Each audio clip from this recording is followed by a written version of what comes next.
and Mitch Troy going head-to-head. Geelong Amateur and Anglesey. And I know that Matthew Kershaw will be keen to see how that unfolds, where Riley, after a wonderful career at St Joseph's, triple premiership player, more than 100 games, the knee injury has brought his career to a close and finds himself with his old mate Dan Holroyd leading the charge down at Queen's Park, or KFC Oval. KFC Oval against one of his premiership teammates today in Jordan Kerris. So they'll go head-to-head, and Riley was a bit nervous this morning, but I said just enjoy the moment. You'll be fine. Yeah. If you can coach, anybody can. Absolutely. I was going to say, he'd be better than his old man, would he?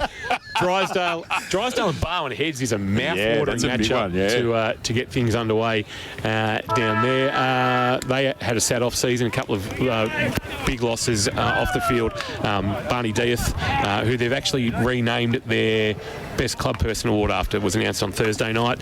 Barney was a great servant of Bellarine and football and the Drysdale Club, football and netball. And Alan O'Neill, Muncher O'Neill, was a revered figure down at the Hawks, so they'll have plenty of emotion in today's game. Queenscliff and Mottawari, we see Chris Carlin back coaching alongside Tommy Hornsey. Torquay and Ocean Grove, our old mate Dave Farrell takes hold of the Grubbers against Dom Gleeson, and that is a 5-10 bounce in that one. And in the GDFNL this afternoon, Bellpost Hill against Anarchy, Inverleigh and Corio, Thompson and North Geelong, new coach at North Geelong in Michael Boothie, who you would have crossed paths with at Barwon Heads. I played and coached Boothie at Barwon Heads back in the day.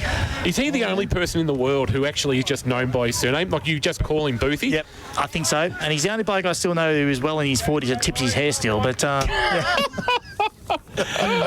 he's a good man. There's 3 twilight games at 5 o'clock. Bannockburn and Werribee Centrals.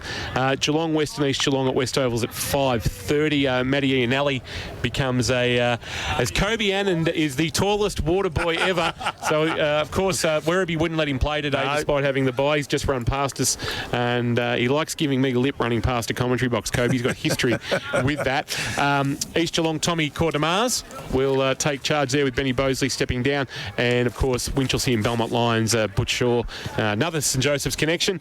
There's a few ex-St Joey's boys running around in the coaching ranks in local footy. Belmont Lions, Brent Vermeulen comes home, and Andy Walscott, of course, who had a great career at Barwon Heads, joining him. But just looking out and seeing Mark Hildebrand, look at him. Stephen Winter, some great names. Billy Dixon's also involved as part of this coaching structure at North Shore. Just interesting to see on the St Joseph's coaching list, obviously Paul Hood, assistant coach, Nathan McClure over from Bellpost Hill last year. Well, no, he was Newtown. Oh, Newtown, sorry. Yeah, I don't think he had last year off, I think. Yes, he did. But was involved. He was one of the 52 assistant coaches in 2001 at 21 at Newtown. Coach of twos to a premiership, actually, at Newtown. Yes. 52 coaches. I saw your mate's left. Who? Simon. Yeah, where is he going? Werribee. Back to Werribee, yes. Simon Riddock. Simon Riddock, yeah. So they're only down to 50 now at Newtown. It was a bit more streamlined last year. Harvey Williams is gone. He's back to amateurs. So, well, we wish all local clubs all the very best as we roll into season 2023. Our head-to-head for Geelong Insurance Brokers, covering Geelong for 30 years. Recruits versus recruits is what Matty Kershaw will be keeping an eye on. So, some new names. If you've just joined our coverage, of course, through AFL Barwon TV via the AFL Barwon website, or K-Rock Football, or krockfootball.live. Harry Cornelius in number 17 for North Shore. Number 24 will be Jordan Lane. Number 42, Bo Tedcastle. Number 38, Jackson Smith down from Noosa. Zach Adams in number 32 out of Kingborough in Tasmania is a new player as well. So there's 5 newbies for North Shore. For St Joseph, 7 new faces. Max McLaughlin already getting raps from the coach, wearing number 2.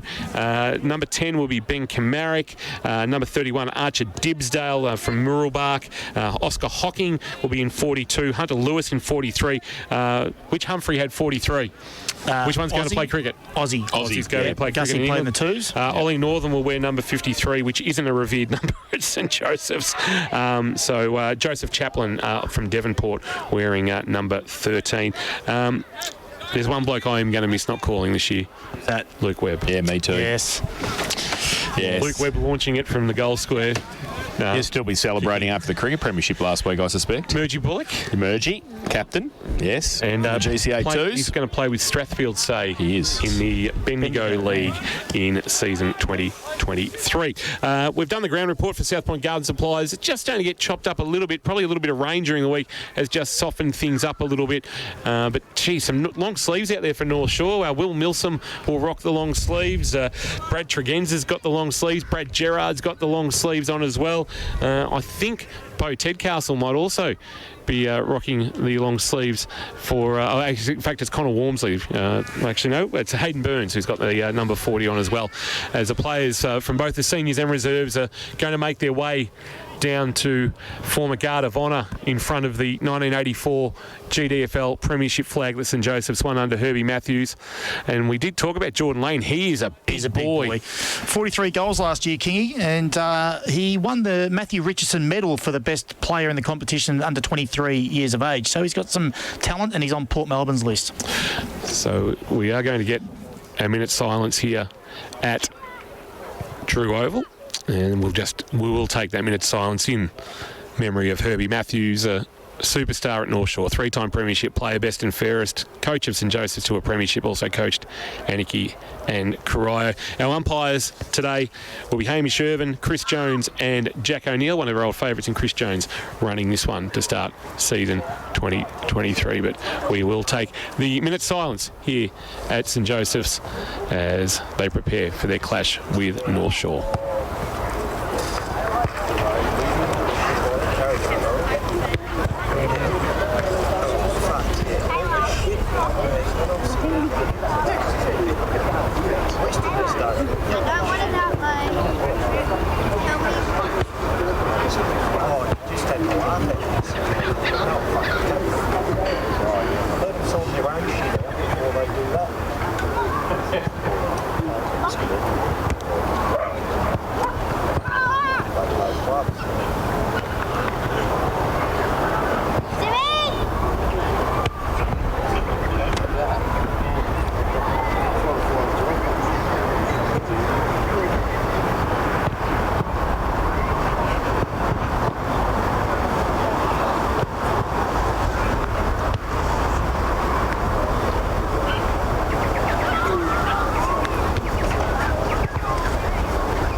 Our thoughts are with the Matthews family after the passing of Gerald Herbie Matthews in the early hours of this morning. And quite ironic that the two clubs he represented with distinction, St Joseph's and North Shore, will face off to start season 2023. Really looking forward to seeing Jordan Lane in action. He's a... if they had had Annan and Lane today... Yeah, it gives you a little bit of flexibility to push forward and stretch the opposition, and obviously around the ground that's so dominant. So, and you're up against Ollie Northern, who hasn't played a GFL senior game yet. So, you can really stretch the opposition if you had both of them going. I haven't seen the toss of the coin. Birchie, down to you. Did you see the coin toss, or it hasn't been done yet?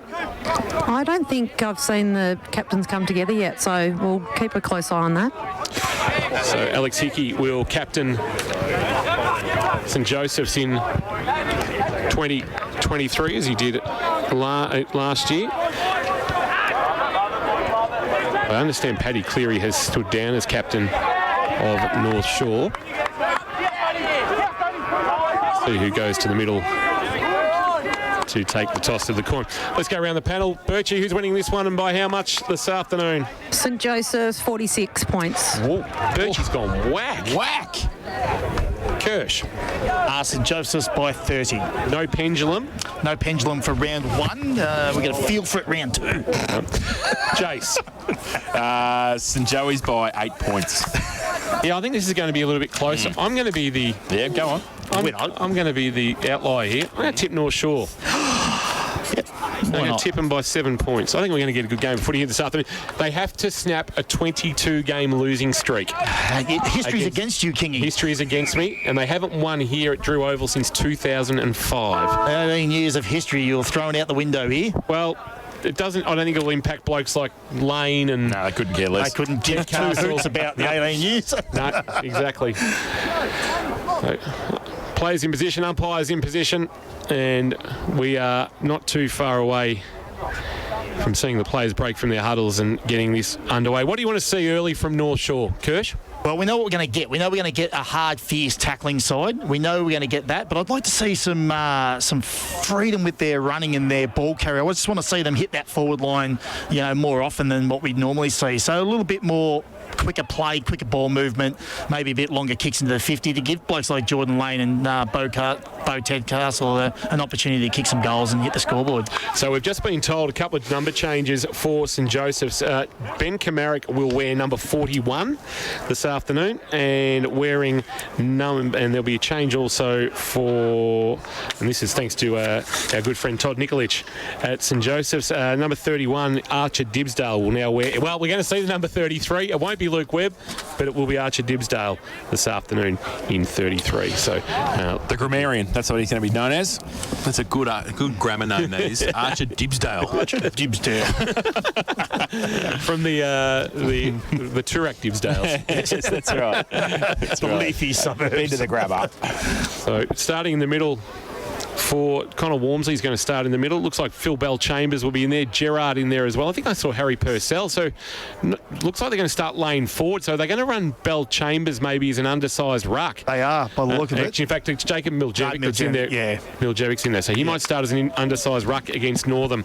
So we'll keep an eye on some Wombat Gully Plant Farm matchups. We are ready to go for season 2023. St Joseph's and North Shore. First quarter, thanks to Geelong Bank. Geelong Bank's 1-2 home loan. 1% less for 2 years. We are ready to go. Let's get this thing started. 114 games of footy. This is game number 1. Game 114 will find us our premiere. And it all begins here on a Saturday afternoon at Drew Oval. Sun is now shining. A bit of cloud cover over the cemetery, but conditions otherwise pretty good to get us underway here in 2023. Umpire Jones is about to hold the ball aloft, just checks his watch. And we are go for season 2023 GFL style. And to get us underway, here is Jason Doherty. So it's Oliver Northam up against Miljevic, who goes up and goes straight into Northam, can't get it down. Tregenza comes off half back and gets it for North Shore. He can't pick it up and take it, still in the middle of Drew Oval. Miljevic over the top of it again. Now pushing the back, was that? No, Northam put the tackle on. Umpire said play on, goes back, kick back towards half forward for St Joey's, and the mark taken by Zach Adams for North Shore. Adams goes wide looking for Ted Castle. Couldn't get his hand on the footy. Sounds like one person, Ted Castle. But it's actually Bo Ted Castle kicking side forward 50 off the hands of the pack. Harry Smith cleans up for St Joseph's. A handball to clear to Finn McComb. McComb towards half back. It's a well-weighted kick and down low. Good grab taken by Ollie Hennessy, who was Joey's leading goal kicker last year. Hennessy will kick towards left half forward on a searching lead. Cal Mitchell, the veteran, diving down low. Plenty of Tasmanians out there this afternoon, Kirsch. It's like a Tasmanian State League game out here. Mitchell short. They just hold up Hickey now, turns around, wheels and go inside 50 into the pocket, off hands. The back of the pack, good tackle came from McLaughlin. Handball towards Gerard. He's a short little handball. Going to be chopped off. Mullen broke a tackle, tried to get around number 2, got it back. Handball kick, now kick inside 50. North Shore with the numbers. They can't take the mark. Through the middle, Walmsley. Now Gerard gets it away quickly. Adams gets a chain of handballs. The quick kick came from Jackson Smith. Turned over though at half forward for St Joey's. Tackle on, the umpire will come in. High said the umpire, and a free kick's going to come back, and it will be with Zach Adams for North Shore at left half back. Adams on Port Melbourne's list from Kingborough in Tassie. Has it at left half back. Sends North Shore towards half forward looking for Lane. Back with the fly, judging it best, the skipper of St Joseph's, Al Hickey. Playing game 105. He's the only member of the top 5 from last year's best and fairest still at St Joseph's. Finishing third last year, goes laterally to Smith.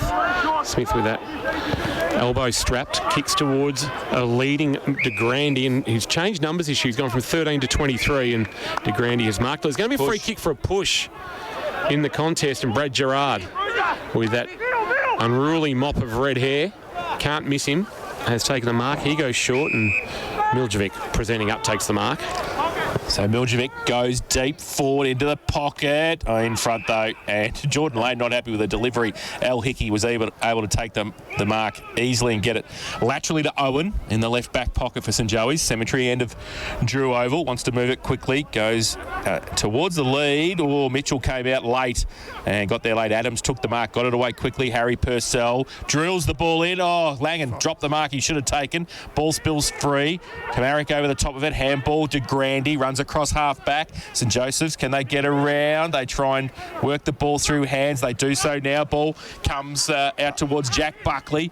Now towards centre half forward numbers. Oh, Leonard put the one hand up. And that is an early Hamlin hanger contender for Jack Leonard at centre half back for North Shore. Found a spot on Geelong's VFL list again this year. Jack Leonard. He's got the job on Dibsdale. Kick towards the wing lane, trying to work his man off the ball. Smith, and he just was able to work him off it. Quickly, it was O'Dwyer. Kick towards the forward pocket, coming up Al Hickey again. Couldn't mark, found it at ground level. There's a North Shore player down in back play. Umpire didn't see anything untoward. Chance now for Purcell. Good tackle laid there by Felix Henderson. He's just rolling with Henderson this year, not with the Birch bit. Gerard into the pocket, and there's Hickey getting a hand on. That's Al knocking it out of bounds. Yes, just. And Harrison Smith happy to see it out for a boundary throw-in. Seeing some ball early, isn't he, Al Hickey? He's in amongst every bit of play at the minute. Left forward pocket. We've played on the Port Phillip Ferry sign clock nearly 4 minutes. No score, Joey's and North Shore. Boundary throw in. Northern in front. Got it down as well, but roved by North Shore. They get a chain of handballs. Ends up with Purcell. Could have gone for goal, but out the corner of his eye saw Zach Adams, who has bought his own Sharon this afternoon already. Has 4 or 5 possessions in the first 4 minutes and has taken the mark and will shoot for goal from 45 out directly in front. At the northern end of the ground.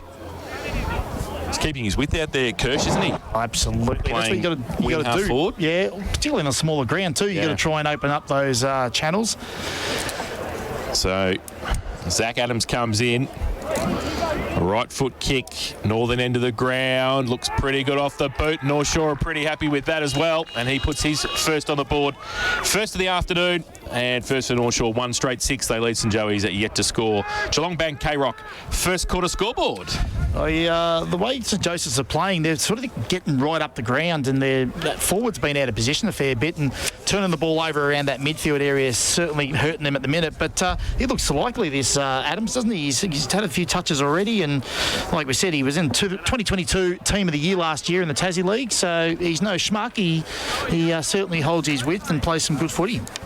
Averaging 20 a game last year. Is there anybody playing in Tassie now? I don't think so. I think they're all here. Yeah. I don't know how they're going to get a team up in the AFL. There's no one left. Northern and Miljevic. Northern won the tap, as you'd expect. He'll win most of them this afternoon towards the outer wing. Gerard, hands and knees, couldn't pick it up. Chance now for Antonak on Geelong's VFL list. Ran himself into trouble. Dumped by Lever. That'll be holding the ball, surely. And Lever, after a game with Werribee last week, had 12 possessions in a 1-point loss to the Brisbane Lions, has been sent back to North Shore this week despite Werribee having the bye, and he's won himself a free kick as he brought down Antonak. Came off a pretty handy 2022 season that earned him an invite down to the Cats. Antonak. Lever sets it up into the pocket. Lane is his target, but coming out and judging it best, taking a good mark is Morrison. That's Oscar Morrison on Geelong's VFL list as well after last year at Port Melbourne. Handball on the bounce, asks a lot of Al Hickey, who's turned it over to Purcell. He's dumped in a good tackle though by Al Hickey out of bounds. We'll get a boundary throw in at right half forward. Now a little bit of push and shove, a little bit of testosterone being exuded among the players after a 7-month break. 1 straight 6 North Shore. St Joseph's yet to score. Geelong Bank scoreboard. Miljevic got it down to the side. Mullen came in for St Joey's. Wrapped up straight away though. And it will be a ball up right half forward. North Shore still into attack. So umpire to come in and do a bit more work. Ball up Northam. Got it down with the right hand. Mullen against Rose. Kick was smothered. Comes back towards Hayes. Couldn't get there though for North Shore. Over the top of it, Walmsley. Played for a bit of a free kick for pushing the back. Didn't get it. Hennessy on hands and knees for St Joey's as well. Bit of a rugby scrum. Gerard gets one high from Mitchell. Ball spills free again. James Hickey was turning around wanting a free kick for holding the ball. He, in the end, had to put the tackle on and did on Jordan Purcell. And we'll have another ball up at centre half forward for North Shore into attack. We've played 7 in this first term. Port Phillip Ferry's time clock. From the ball up, a free kick, and Northern with a long flowing mane of hair Sends a kick towards the outer wing and leading up and marking on the chest for St Joseph's is De Grande. De Grande bangs it on the right boot towards half forward, looking for a marking option, trying to find Dibsdale, and he just couldn't reel it in. He's a good size too, Archie. He is actually, isn't he? Yeah, he's a nice looking type. Out. You'd like him in the sails. He's a progressive type. Yep. Tap down Northam. Rolling ball picked up by Lever, although he had a fit of the fumbles at the wrong time. Just worried out of it by Henderson, who now picks up the loose ball. Handball over the top. Running onto it is Antonak. Tucks it under the arm and has one bounce. Has a second bounce now. Runs to about 60 from goal and sets it up. Wants Mitchell in a one-on-one. Cleary, a good spoil for North Shore. Brought it to the front of the pack. Chance to clean up. Adams, a good handball, and they'll clear through the agency of Purcell. Jordan Purcell gets it to Wormsley at right half back for North Shore. Just holds the ball up now, called to play on. Has to get around, he goes very short. Well, just 15 metres, just. And Mark has been taken out there by Harry Purcell. Still right half back, right on the boundary line. Only play with his socks up out there, I think. He drives it long towards Lane, who can't take it. Back of the pack. Oh, Hickey got pushed in the back and also held and should take a free kick for St Joseph's and will. That's Al Hickey, who's brought his own footy as well this afternoon. Even Zach Adams, he gets a handball away quickly and they drive it towards half forward, back to whence it came. De Grande put a hand up, couldn't get it. Now he gets it away. Dibsdale off a step. Open half forward flank or centre half forward position, but Adams for North Shore took the mark. Gave a handball off to Leonard, cruising past, who kicks to the wing and leading up and taking a mark. Was a good one there from, looked like it might have been, I'm not sure who that was. Herschel Carr. Yeah. Wearing 30 today, not 31. And they find themselves North Shore with Lane taking a mark. And that's the movement we were looking for earlier, Kingy. We were talking about how we want to see North Shore move the ball quick into their forward line to give blokes like Jordan Lane the opportunity to take a mark. And when that ball's at its highest point, he's going to outmark anyone out there, Jordan Lane. He's a big boy, and that's why they're recruiting him down that forward line. Jordan Lane out of Kingborough as well, along with Zach Adams. He's also made Port Melbourne's list, but not required by Adam Scrobelac this week, and that is to North Shore's advantage. Ooh. But he shanked that badly and pulled it to the left through for a minor score. And when you're at a venue you haven't won at in 18 years, you've got to take every opportunity. North Shore 1-1-7. St Joseph's yet to score. 9 3/4 minutes played first quarter, and that time clock thanks to Port Phillip Ferries. Kick in, back for St Joseph's, back towards Hayes for North Shore, got it away by hand to Gerard. He goes top of the goal square, couple there for St Joey's, should be able to run away. Hickey, handball to Hannessy running past. He gets the handball on the outboard, and Finn McComb runs and takes a bounce at half back, drives it towards centre half forward. De Grande gets across there now, needs to draw a player and get some support. He got it to Dibsdale, got it on his bootstraps. Can he get around? He gets a right hand ball back to McComb, who followed up, goes to the pocket. Muir's got a couple on him. He's right in front of goal. Can he pick it up? He's in the pocket now. Leonard comes across as a 2-on-1. Muir's done pretty well. It's 3-on-1. Cleary comes across as well. Mitchell for St Joey's comes out and helps as well, and we'll have a ball back in. Left forward pocket. St Joey's deep into attack. And this is a rare foray deep into attack. Boundary throw in. Left forward pocket. It's Dibsdale grabbing it out of the ruck against Miljevic, snapping a ball to the top of the square. It'll float across the top of the goal square and be cleaned up in the left back pocket. Purcell on his left boot. A neat little left foot kick. In fact, it was Adams to Hayes. Hayes on his left is okay. And he'll find a way to get out of here through Tregenza. He has a bounce and then sends a kick towards left half forward, and it's just a little bit too long. And it's out of bounds for a boundary throw in, and insufficient intent is the decision paid by the umpire. It's just bad skill level. It was a bad skill error. That's it. There's no certainly. I'm a bad kick. That's all. That's it. You can't get penalised for that. And from the free kick, St Joseph's have the footy in the hands of Tanner Owen, who's brought to ground, and he has been pinged for holding the ball. Yeah. Gee whiz. Wow, there's okay. So Bell Chambers plays on, goes to the pocket. Lane puts his hand up, couldn't take the mark off the pack. Close to the boundary line in the left forward pocket. Kick around the corner! And I think that is a goal. Who's that? Now, I'm just trying to work out. He's got about 12 players. Jordan Lane standing in front of him, so I can't quite see who it is. And that is a Lammy's Tavern goal of the day. As a ripper. Came out from the forward pocket position close to the boundary line, and it is actually going to be a Bo Tedcastle. Oh, hello. So that's the class he brings. Has put his first on the board. Oh, 2 first names. 2 first names. His first, the second for North Shore, 2-1-13. They lead St Joey's yet to score. 12 minutes played. First term, Geelong Bank, K-Rock, first quarter scoreboard. It was a little bit anticlimactic for old Ted Castle. We couldn't work out who he was. He was that far First time away. we've seen. I know, it's a long way away. Dean, can you put the band around a bit closer? That'd be great. That was a ripping goal. Northern, Miljevic to go at it. Northern winning the tap down. Over the footy is Wormsley. Brought to ground ball. Spills out. Chance now for the tackle to be laid by Hennessy on Milsom. And Milsom gives the ball back to the umpire. Umpire O'Neill puts it into the air. Miljevic may be winning that tap, but Northern had another go at it. Fisted it forward about 5 metres. Here's Newhall giving a handball off. Antonak bursting away. Handball off. Just a fit of the fumbles coming from Hunter Lewis there. He was able to find his way back through traffic. Got onto his left. Shot at goal. On debut. I reckon that's first kick, first goal for Hunter Lewis. Buffer's boy has buried one from about 45 metres out. A bit of Lewis magic there. We saw that numerous times in a North Shore jumper through the 90s. And his young fella in a St Joseph's jumper, that's Nathan's boy, Hunter, making a name for himself and kicking a wonderful Lammy's Tavern goal of the afternoon contender. Joey's first on the board. It took 13.5 minutes. Geelong Bank 1-2 home loan, 1% less for 2 years scoreboard. St Joseph's 1 straight 6. North Shore 2-1-13. And that's what he can bring. We said it in the pre-game. His ability to kick another 2 or 3 this quarter, that's what he can bring to the game, and he's electrifying to watch.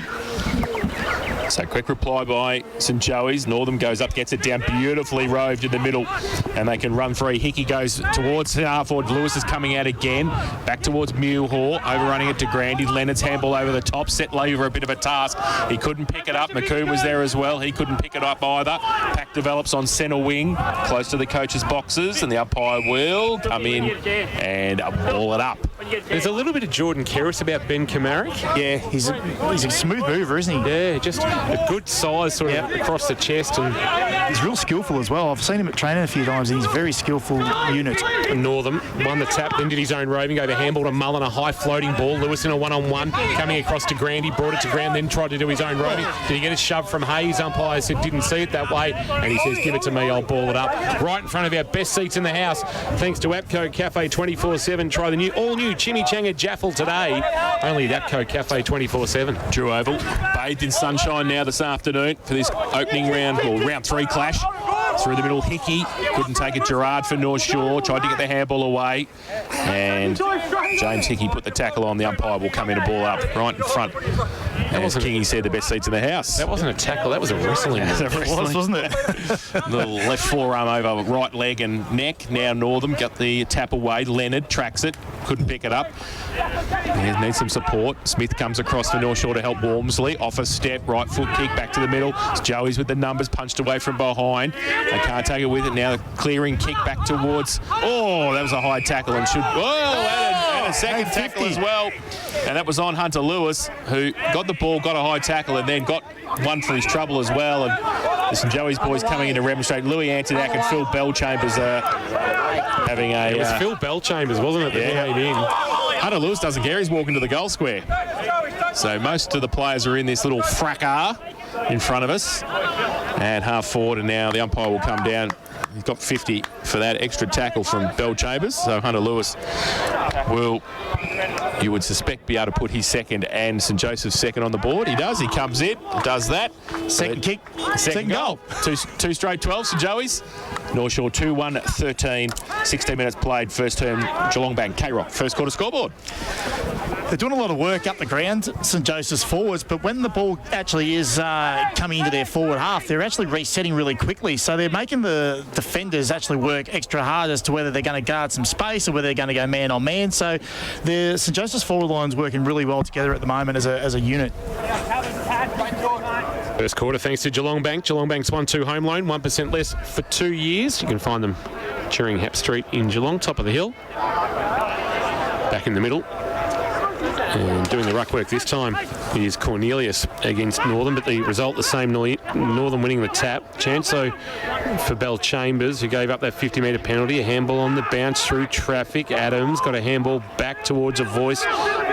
It's going to end up with Bell Chambers after Cornelius couldn't take it. Bangs it long, looking for a marking target. Tregenza couldn't hang on to it. Chance for St Joey's to clear. Hickey lost it in the tackle. Umpire said play on. O'Dwyer did well, put his head over the ball, but forced a spillage. Chance for Ted Castle. One way, then the next to the left foot kick. Didn't get into the air. Lane picked it up off his bootlaces. Quick snap and has pulled that out of bounds on the full. And it'll be a free kick for St Joseph's in the right back pocket. Cemetery into the ground, and their captain Al Hickey, who has had it on a string through the first 17.5 minutes on the Port Phillip Ferries time clock with the resultant free kick. Goes towards half back. A big pack there. McLaughlin from the side. Umpire said play on. Ball spills free. Comes back for North Shore, and that's for Aaron Seller. He goes wide though with the kick and out of bounds on the full. So a bit more work for St Joey's defenders. And Al Hickey just getting some nice easy possessions here with the kicks out on the full. 15 already, I think. Now they switch the ball, St Joey's, and go towards Oscar Morrison. He comes back into Hannessy. He got one high. Short little kick to him, and he's going to get up a bit ginger as well. And going to play on right in front of the scoreboard and go short. And just working the ball around the half back.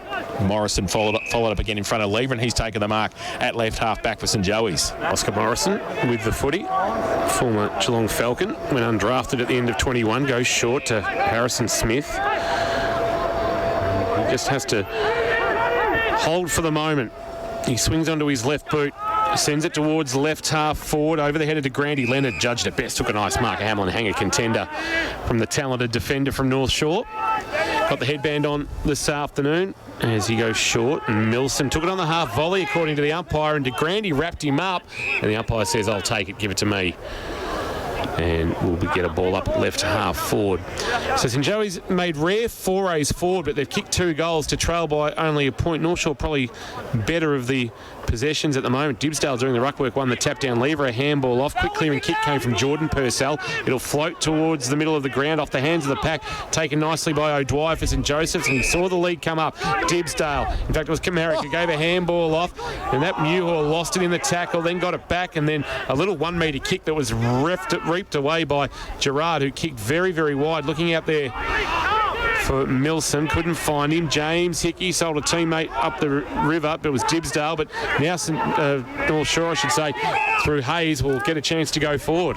It's actually going to come back, I think. It is, and it's going to be a free kick just off the ball where Hayes kicked the footy from, and Jackson Smith, I think. Actually beneficial because they were out a little bit there, up their forward half. So the ball's going to come back from deep 50 of North Shore and come back to their centre half back position at the southern end of the ground. So Jackson Smith will time called on. He goes out wide towards centre wing, finds Adams, who's been influential in this first term already for North Shore on the wing.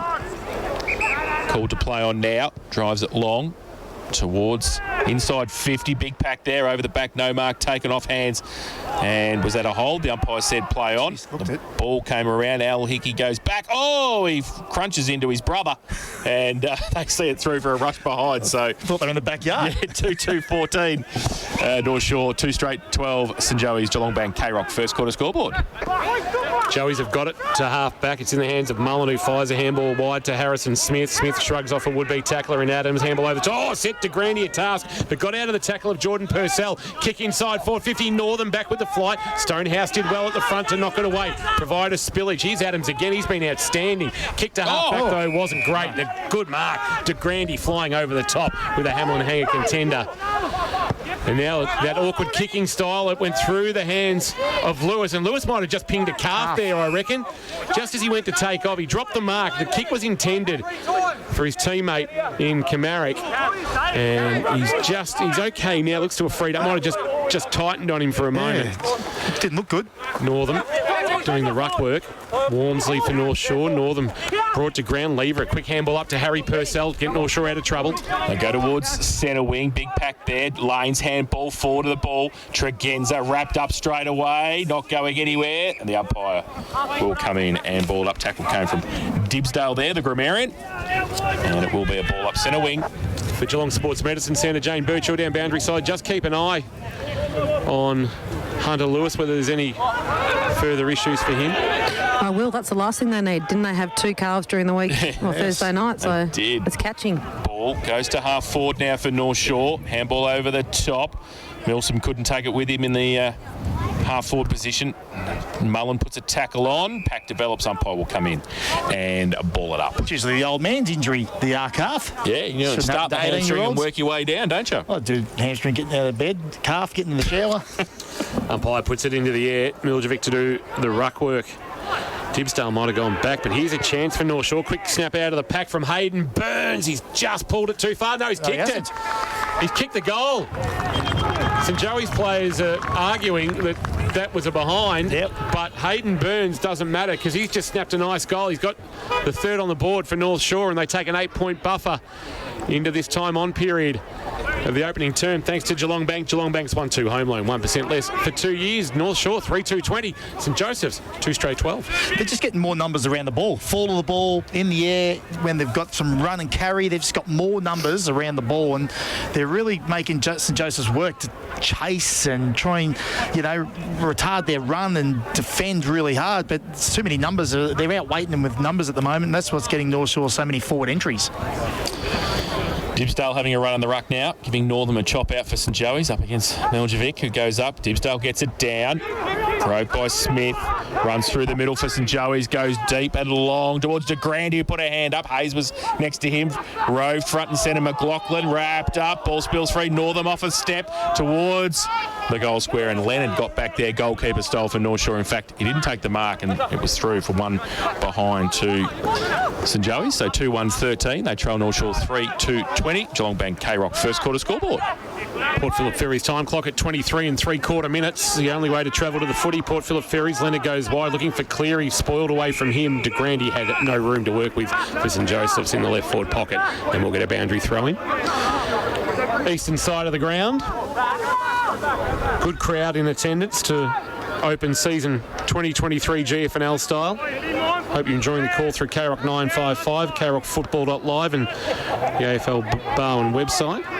From the boundary throw in, tracking it to the boundary line and shoved over was Mullen. Will he get a free kick for a push? I reckon he will. His appeals didn't go unheeded. He's probably too far out to score. Man on the mark stands outside 50. It is a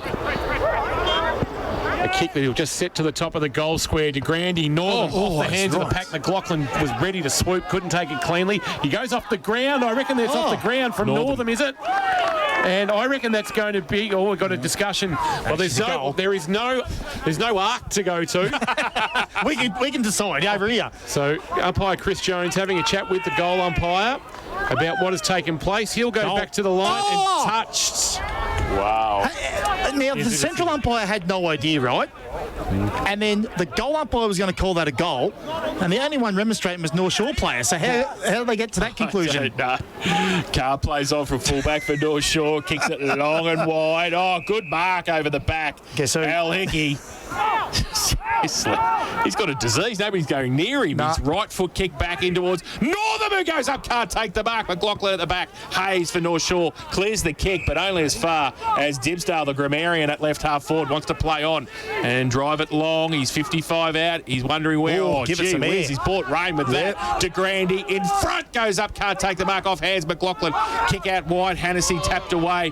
Antonak's got 5 metres. Oh, he got worried out of it though by Leonard. Then he left the ball, Leonard. He comes in. North Shore might be able to get through. Levers handball though, only as far as Muhor, close to Hennessy, right in front of us. Oh, got one high, and will get a free kick. Harry Purcell comes over and makes sure he felt it as well. Right in front of the best seats in the house, thanks to APCO Cafe 24/7. That is very John Oates. He is too. That Ollie Hennessy is with that moustache. I like it. Kick to the top of the square from Hall & Oates, for those who love their music. Quick clearing kick came from Jordan Purcell, dropping what he should have taken there with Ted Castle. It was, but Lever kept it alive. Handball back inside, wanting Ted Castle. Took it on the bounce, went with one hand and then left it behind.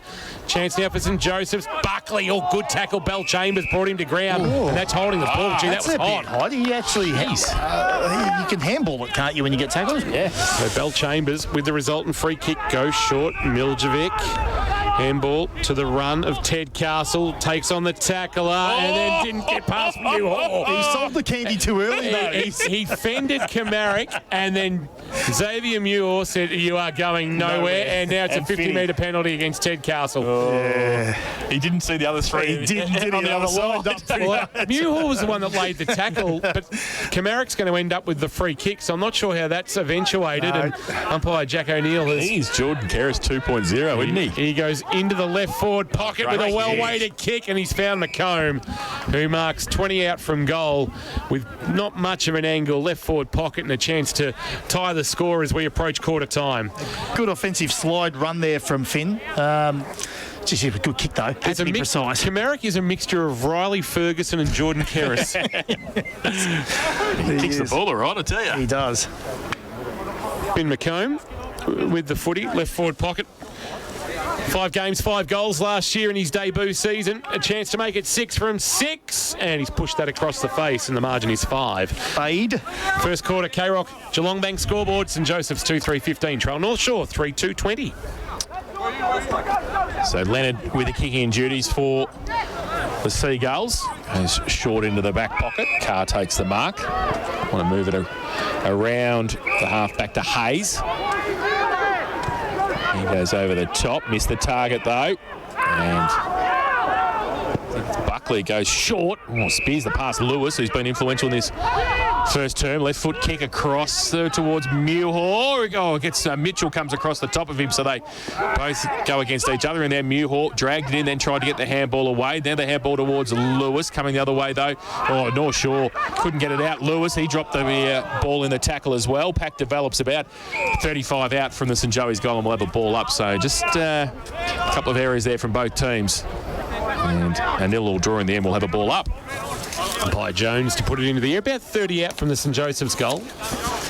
Northern to do the ruck work against Miljevic. Northern won the tap down. Chance now for Walmsley. Gave a handball on the up to Lever. Lever was able to burst away and kick wide. He was dumped after he kicked, and that's disappointing from De Grande because it was a 2-on-1 that St Joseph's would have won. Ted Castle wants to take on the man on the mark in Buckley. He kicks and he got a shove after kicking, but it doesn't matter. The mark was taken. And a chance to swing towards forward 50. It's Hayden Burns in the long sleeves looking for Lane. Couldn't mark on the lead. Harry Smith, or was it O'Dwyer? O'Dwyer, a handball back for Al Hickey, who's being worried out of it off the ground. It went with the little boot was Cornelius, but it's been rushed through for a behind. Diving to put it through for a minor score was James Hickey. And the margin is again a neat goal at 6 points. 3-3-21 plays 2-3-21. North Shore leading St Joseph's 29 and 40 played on the Port Phillip Ferries time clock. Port Phillip Ferries, there's no better way to travel to the footy. So Hickey kicks in as the siren sounds for quarter time. Entertaining first term here at Drew Oval. North Shore 3-3-21. They lead St Joey's 2-3-15. Goal kickers Burns, Ted Castle and Adams for North Shore. Couple of first gamers there for the Seagulls, while for St Joseph's debutant Hunter Lewis, 2 kicks, 2 goals. And St Joseph's a 2-3-15. North Shore a 3-3-21. We'll take a break.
movement and their quick ball movement. So it's interesting to see how they go against the Breeze this quarter. Matty Kershaw in the experts chair this afternoon as they've just broken from their huddle North Shore and heading back into position. St Joseph just held a little bit longer by Ron Watt, who first quarter back after 26 years out of the competition. When you say it like that... Yeah, stop, please. Stop it. Grand Final Day 1997 was the last time he was in charge of a GFL club. Jeez. And here he is this afternoon. You're old, Kirsch. I've got my VHS tape of when we won the flag in 1994 against St Mary's. Ron Watt was the expert comment on the video. Ronnie Brain on the video, yeah. We might go down to Birchie because I think she might be just tapping into a little bit of that knowledge of Ron Watt right now. Birchie, what have you got for us as you head towards Ron Watt? He's just spending a bit more time with Oscar Morrison here, so I'll grab him as he finishes that chat. We'll walk to the boundary. The players just making their way into position, and Ron Watt's making his way towards the bench, and Birchie's making her way towards... Hi, Ron. Thanks for joining us. Just a quick, what's your take on that first quarter? Obviously, there was a bit of a sorting out phase there and people getting organised. What were your thoughts? Well, North Shore were very good. They brought a really intense pressure game, which was fantastic. Good for us to have a challenge. They used the ball particularly well, and their method around the contest was great. So we found a little bit wanting with our method. So we've got to be a bit smarter, a little bit harder to play against, and move the ball a fraction quicker. Yep. Thanks for joining us. Good luck. Ron Watt down boundary side there, joining us thanks to Warralilly. Couple of moves. McLaughlin gone out to a wing from the forward pocket, so they're trying to get some run on the outside early. We've been told that it's Cameroon, not Camerick. Is the what we've been... It's what? Cameroon. Cameroon. Yes, is what we've just been... Well, we've had somebody drop by the box, write a note, and so I've got Camerick on the HQ, play HQ, yeah. So Cameroon. Yeah, so must be we'll just go with variations of, and I'm just going Ben. BK at the moment. BK. We'll sort that out. Second quarter at the minute. Harvey Norman. Think Harvey Norman for all the big brands at Geelong's best prices. Here's Jason Doherty. Dibsdale in the ruck for St Joey's got it down. Gerard, he got one.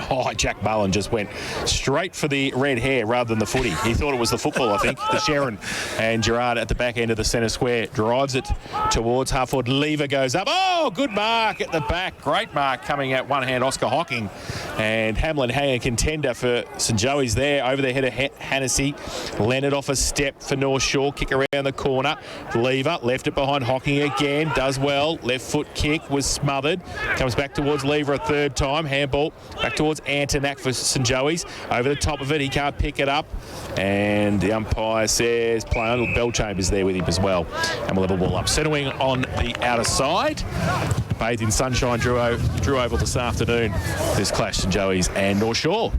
Dibsdale, while Northam's being tended to doing the ruck work. He won the tap towards the boundary line. Walmsley on hands and knees for North Shore, trying to get it up to Lever. McLaughlin coming away for the other way for St Joseph's, knocked it away towards Antonak, and he and Bellchambers in a wrestle. I wouldn't want to be getting in a wrestle with Phil Bellchambers. This will be the only game he plays this year, we believe, for North Shore. Yeah.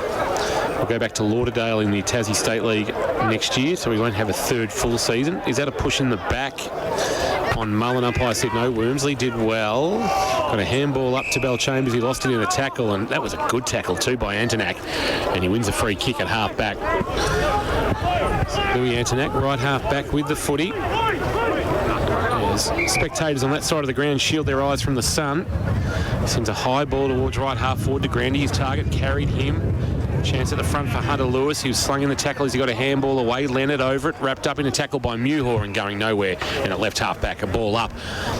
North Shore defending. They lead though, 3-3-21. St Joseph's 2-3-15. 2 minutes played. Port Phillip Ferries time clock.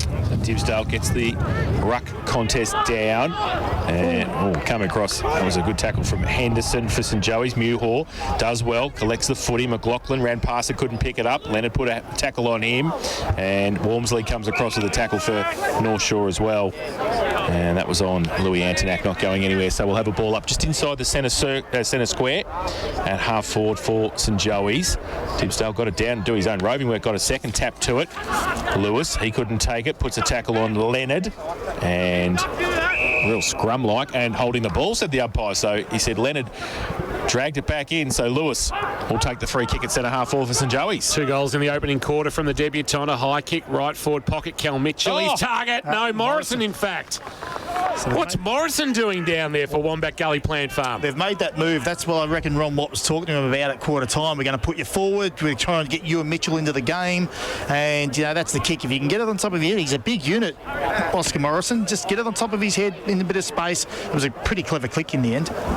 6 goals last year from his 15 appearances. He started the year at Port Melbourne and then was surplus to requirements at the Borough. Finds himself on Geelong's VFL list. And this to tie the scores, and that's a shank if ever I've seen one. He's mishit that off the toe. He's pushed it across the face, went through the arms of De Grande, and is through for a minor score, and the margin is 5. 2-4-16, playing 3-3-21, second quarter K-Rock football, thanks to Harvey Norman. It was a backman going forward kick, Kingy.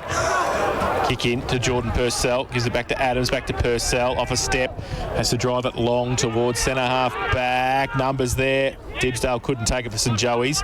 North Shore on hands and knees. Langan was over the top of it. Muhor came in as well for St Joey's. Umpire Jones will come in and ball it up at centre-half forward for the home side. So, into attack. Done mostly attacking this first 4 minutes of this second term. Dibsdale got it down. Harry Smith through the middle. Lever wrapped him up. And the umpire, holding the ball. They're hot. They're very hot. Free kick, Noah Lever, centre-half back for North Shore. Lever has been really impressive and obviously trying to fight his way back into the Werribee side. Although they're not playing this weekend, so he's probably not really out of it. He's been sent back, being given clearance to play. Hayes' kick was poor. Good spoil from Antonak just to open the door up for Smith, who gave it to Muhor for St Joseph's, and all alone was De Grande. And just that poor skill execution from Hayes has opened the door here for De Grande. That awkward kicking style, that awkward drop, and he's seen an open goal and he's kicked it. Nice. He was well aware, it was a good heads-up play from De Grande, that he saw the vacant goal square, so he just kicked it in that direction and allowed the bounce to take it through. And St Joey's lead for the first time this afternoon. They're 3-4-22. North Shore are 3-3-21. 5 minutes gone in this second quarter of K-Rock football. Thanks to Harvey Norman. Think Harvey Norman for all the big brands at Geelong's best prices. Berchie, can you let us know what you think Ollie Northam looks like now?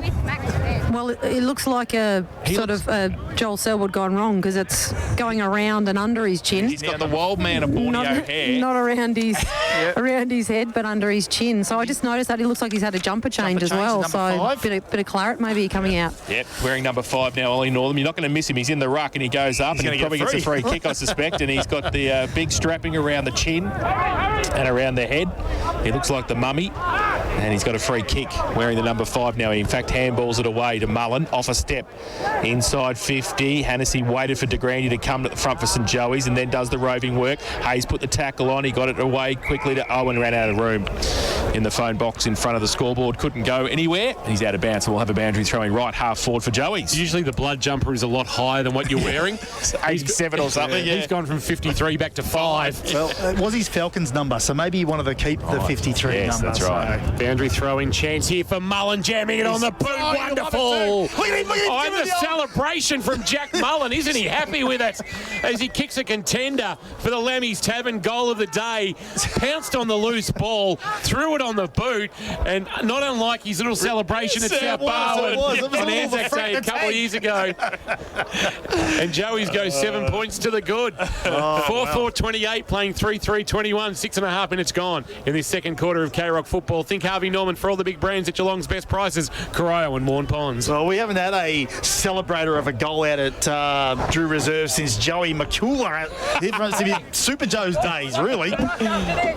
Stuffer loves it. So back to the middle. Northam goes up, gets it down. Muhor in the middle. Needs some support. Cameron gets wrapped up by Lever. The umpire says holding the ball. Well, they're being consistent. And Lever takes the free kick. Drives it inside 50. Lane goes there. Oh, good block. Well done in front of Reach. O'Dwyer. Fantastic reach. And just held O'Dwyer to the right side to be able to take the mark, and we'll shoot the goal from 50 out. He's that close to us, Jace. We are only about 10. He's a big unit. He's a big unit. Can he back up the mark with the kick? Well, not from his last couple of kicks. No.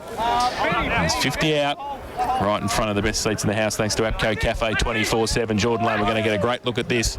Joel O'Dwyer standing right in front of us on the mark. He comes in just inside 50. Oh, it's a shank. And he has shanked that That is out of bounds on the full. So that's he looked for yardage and didn't get the accuracy. That's out of bounds. He kicked 43 goals last year. 43-95. Yeah. Buckley goes across the face of his defensive goal for St Joseph's, and McComb is the marking target, and he stretches and marks just inside the right back pocket.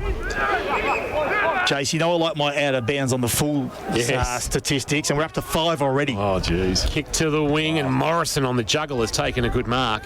So this move to send Morrison forward is so far working in terms of providing a target. He's confronted by the man on the mark, Jordan Purcell, who gets a tackle on, but the handball finds McComb, who goes short to Muhor. And it's Xavier Muhor with the footy. In fact, it's Jordan. Xavier's no longer here.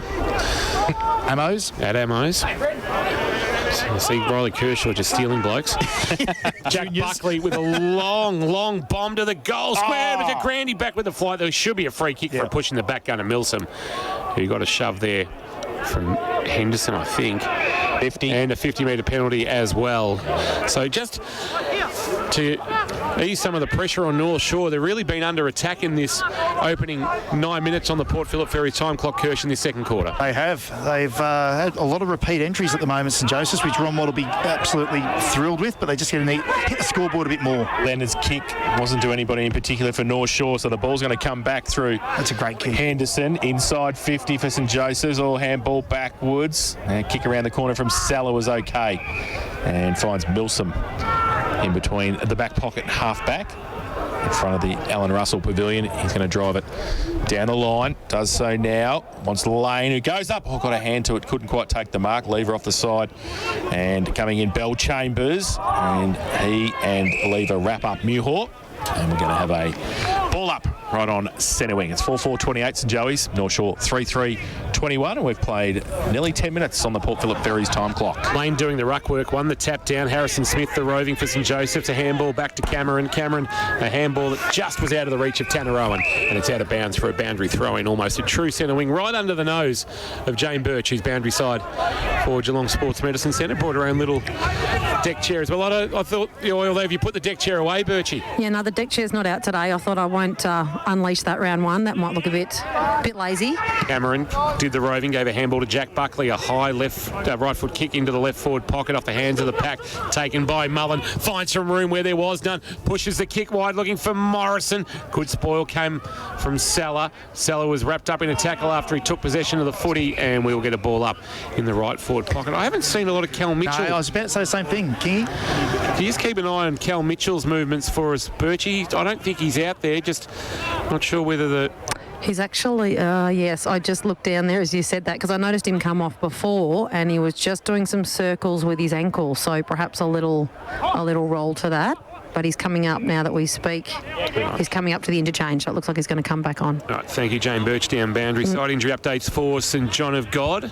And we'll get a ball up in the right forward pocket from a stoppage. Lane doing the ruck work, tried to tap it towards Hayes, didn't get to where it was intended. Milsom had a fumble, time to recover, a handball to Wormsley. Wormsley off the outside of the right boot, the kick that's going to fall back into the waiting arms of Tanner Owen, who has a flying shot, but has missed to the left for St Joseph's. And it's through for a minor score. 4-5-29 St Joey's. North Shore 3-3-21, 11 and a half minutes almost ticked over on the Port Phillip Ferries time clock. Port Phillip Ferries, there's no better way to travel to the footy. Seagulls to bring it back in. Salah going to come towards the half-back position for Lane to take the mark. Northern punched it on, falls into the arms of Owen again. He looked at the goals, then saw Hunter Lewis out of the corner of his eye in the left forward pocket, and he took the mark and will shoot for goal from about 25-30 out.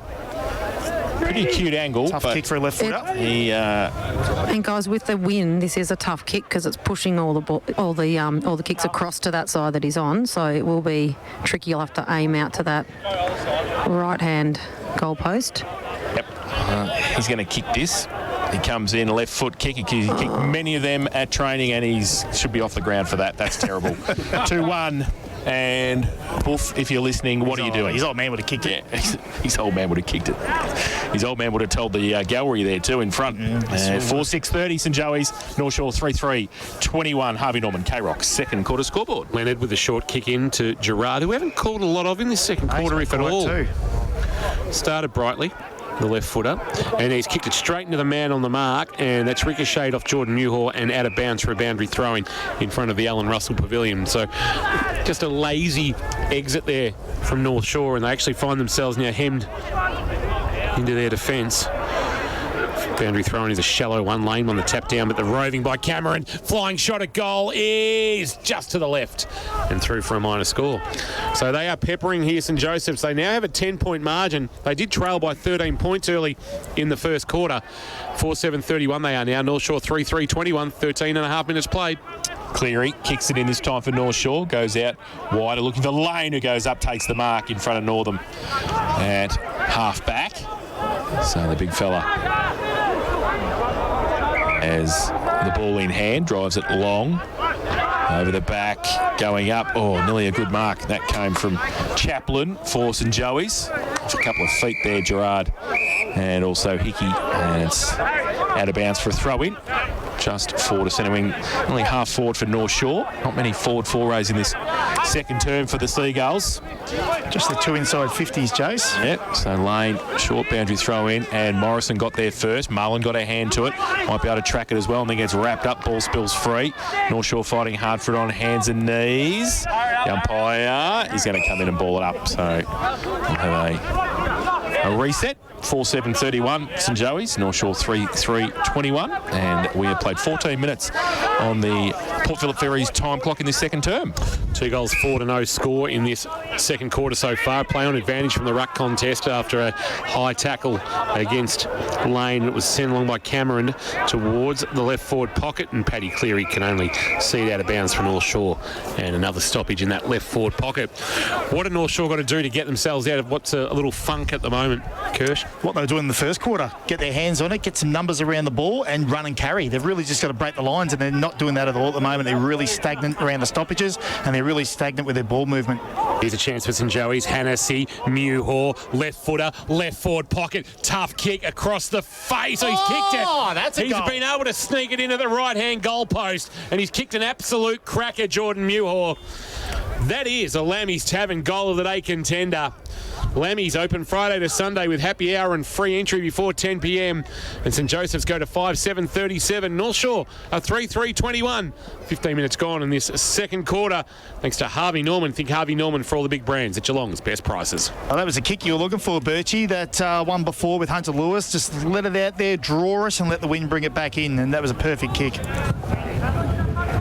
Yeah, I'm just sorry, I was distracted. I was just catching up with Hunter Lewis's sister on the boundary here.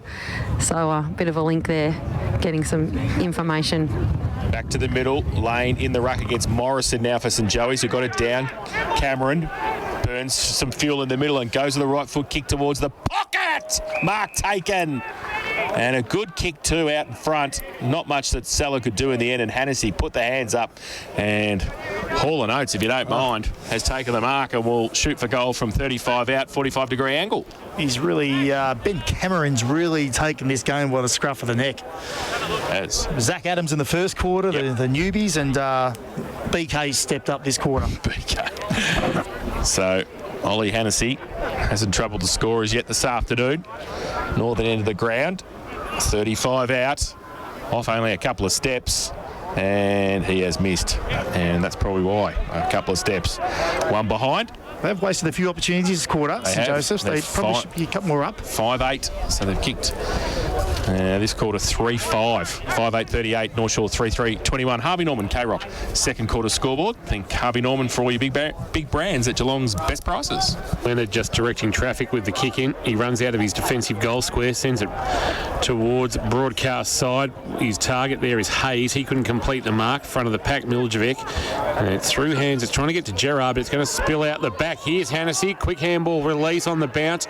There's Mitchell back out in the ground. Oh, what's Gave the it to Mullen. celebration? Mullen will snap, and Mullen will kick the goal. He's pretty happy with it again too, Jack Mullen. He's got his second, and the margin is now pushed out to 23 points. 6-8-44 now, St Joseph's. They lead at 3-3-21. as they've kicked 4 goals to nothing in this second quarter, thanks to Harvey Norman, Corio and Warren Ponds Furniture, Electrical, Computers and Bedding. Think Harvey Norman for all the big brands at Geelong's best prices. The early part of this first quarter, they were sort of getting repeat entries with no reward. Now they're just getting opportunity after opportunity to hit the scoreboard, and the pressure from North Shore is non-existent at the moment in that back half. So they've really got to knuckle down and get defensive on every player, every aspect of their game, because St Joseph's is doing what they want at will at the moment. So back to the middle. Neither ruckman can get an effective tap out of the ruck contest. Ball spills to Lever, shuffles the handball out the back. Adams runs away from goal and across half back, goes towards centre wing. McLaughlin couldn't take it for St Joseph's. Leonard stands over the top, played for a free kick, didn't get it. Antonak turns around, right foot kick to half forward. McCoo goes up. In fact, it was Mitchell who went up and took the mark and played on quickly.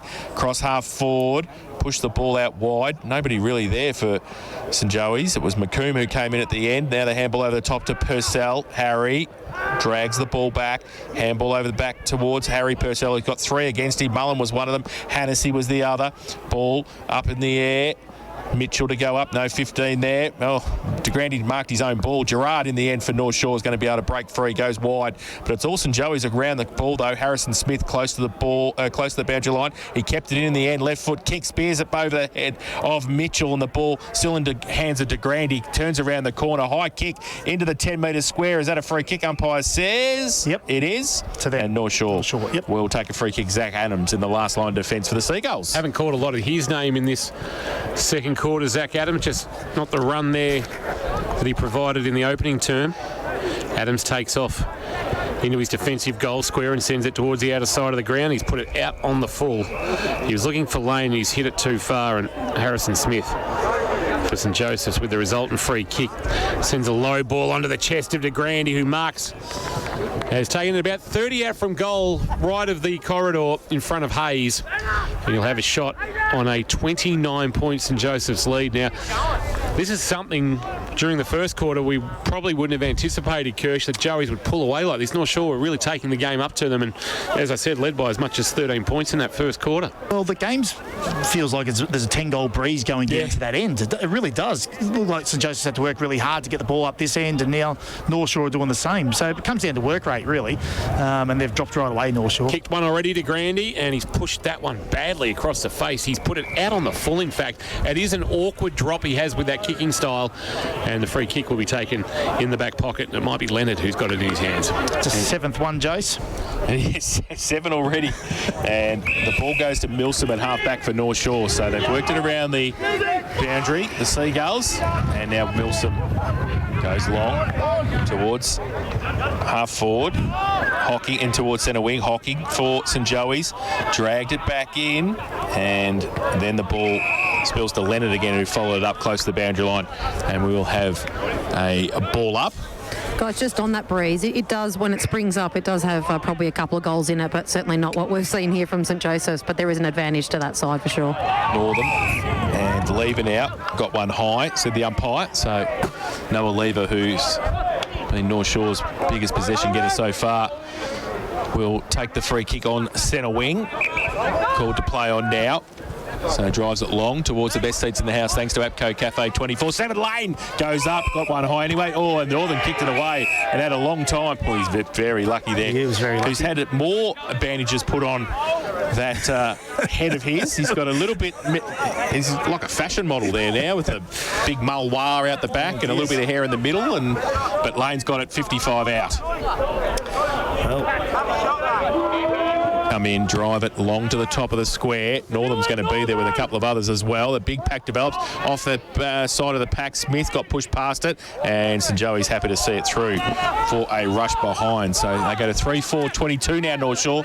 Trail St Joey's 6-8-44. Harvey Norman, K-Rock. Second quarter scoreboard. Took 21 3/4 minutes, their first score on the Port Phillip Ferries time clock. North Shore, they're 3-4-22 now. They're half of St Joseph 6-8-44. half back, or Smith stepped around Lane, broke his ankles, and then kicks towards left half forward to Hannessy, who marks it in stride, runs away from Jordan Purcell, and then drives a long ball into the path of Mitchell. Mitchell trying to tap it back to Henderson. Henderson can stroll into open goal as he split two would-be tacklers in Cleary and Harry Purcell, and the margin is now out to 28 points. 7-8-50 St Joseph's. They've kicked 5 in this second quarter, and North Shore are 3-4-22 on this K-Rock Harvey Norman scoreboard. Think Harvey Norman for all the big brands at Geelong's best prices. Well, it's like Ronnie Watts spoke to them at that quarter-time break and said, this is where we're falling down. They're beating us around the ball. They're beating us around the stoppages. They're beating us at contests. They're beating us in the air. They're beating us with their ball movement. And they've flipped it on their head. They've responded well to what was said at quarter time, and they've come out and they're the ones who are doing all the running and carrying, and their ball movement. That was sublime, that ball movement then. That's the St Joseph's of old, and a nice easy goal in the end of the passage. So back to the middle, ruck contest. Northam goes up, or got one high from Miljevic. Umpire says play on. Al Hickey over the top of it. Lever's there as well. Ball spills free, comes out. McComb over the top, Lewis as well, push past it, needs to get it out, he does. Kick off the ground, was okay from Buckley, back towards Northam, followed up with Buckley as well.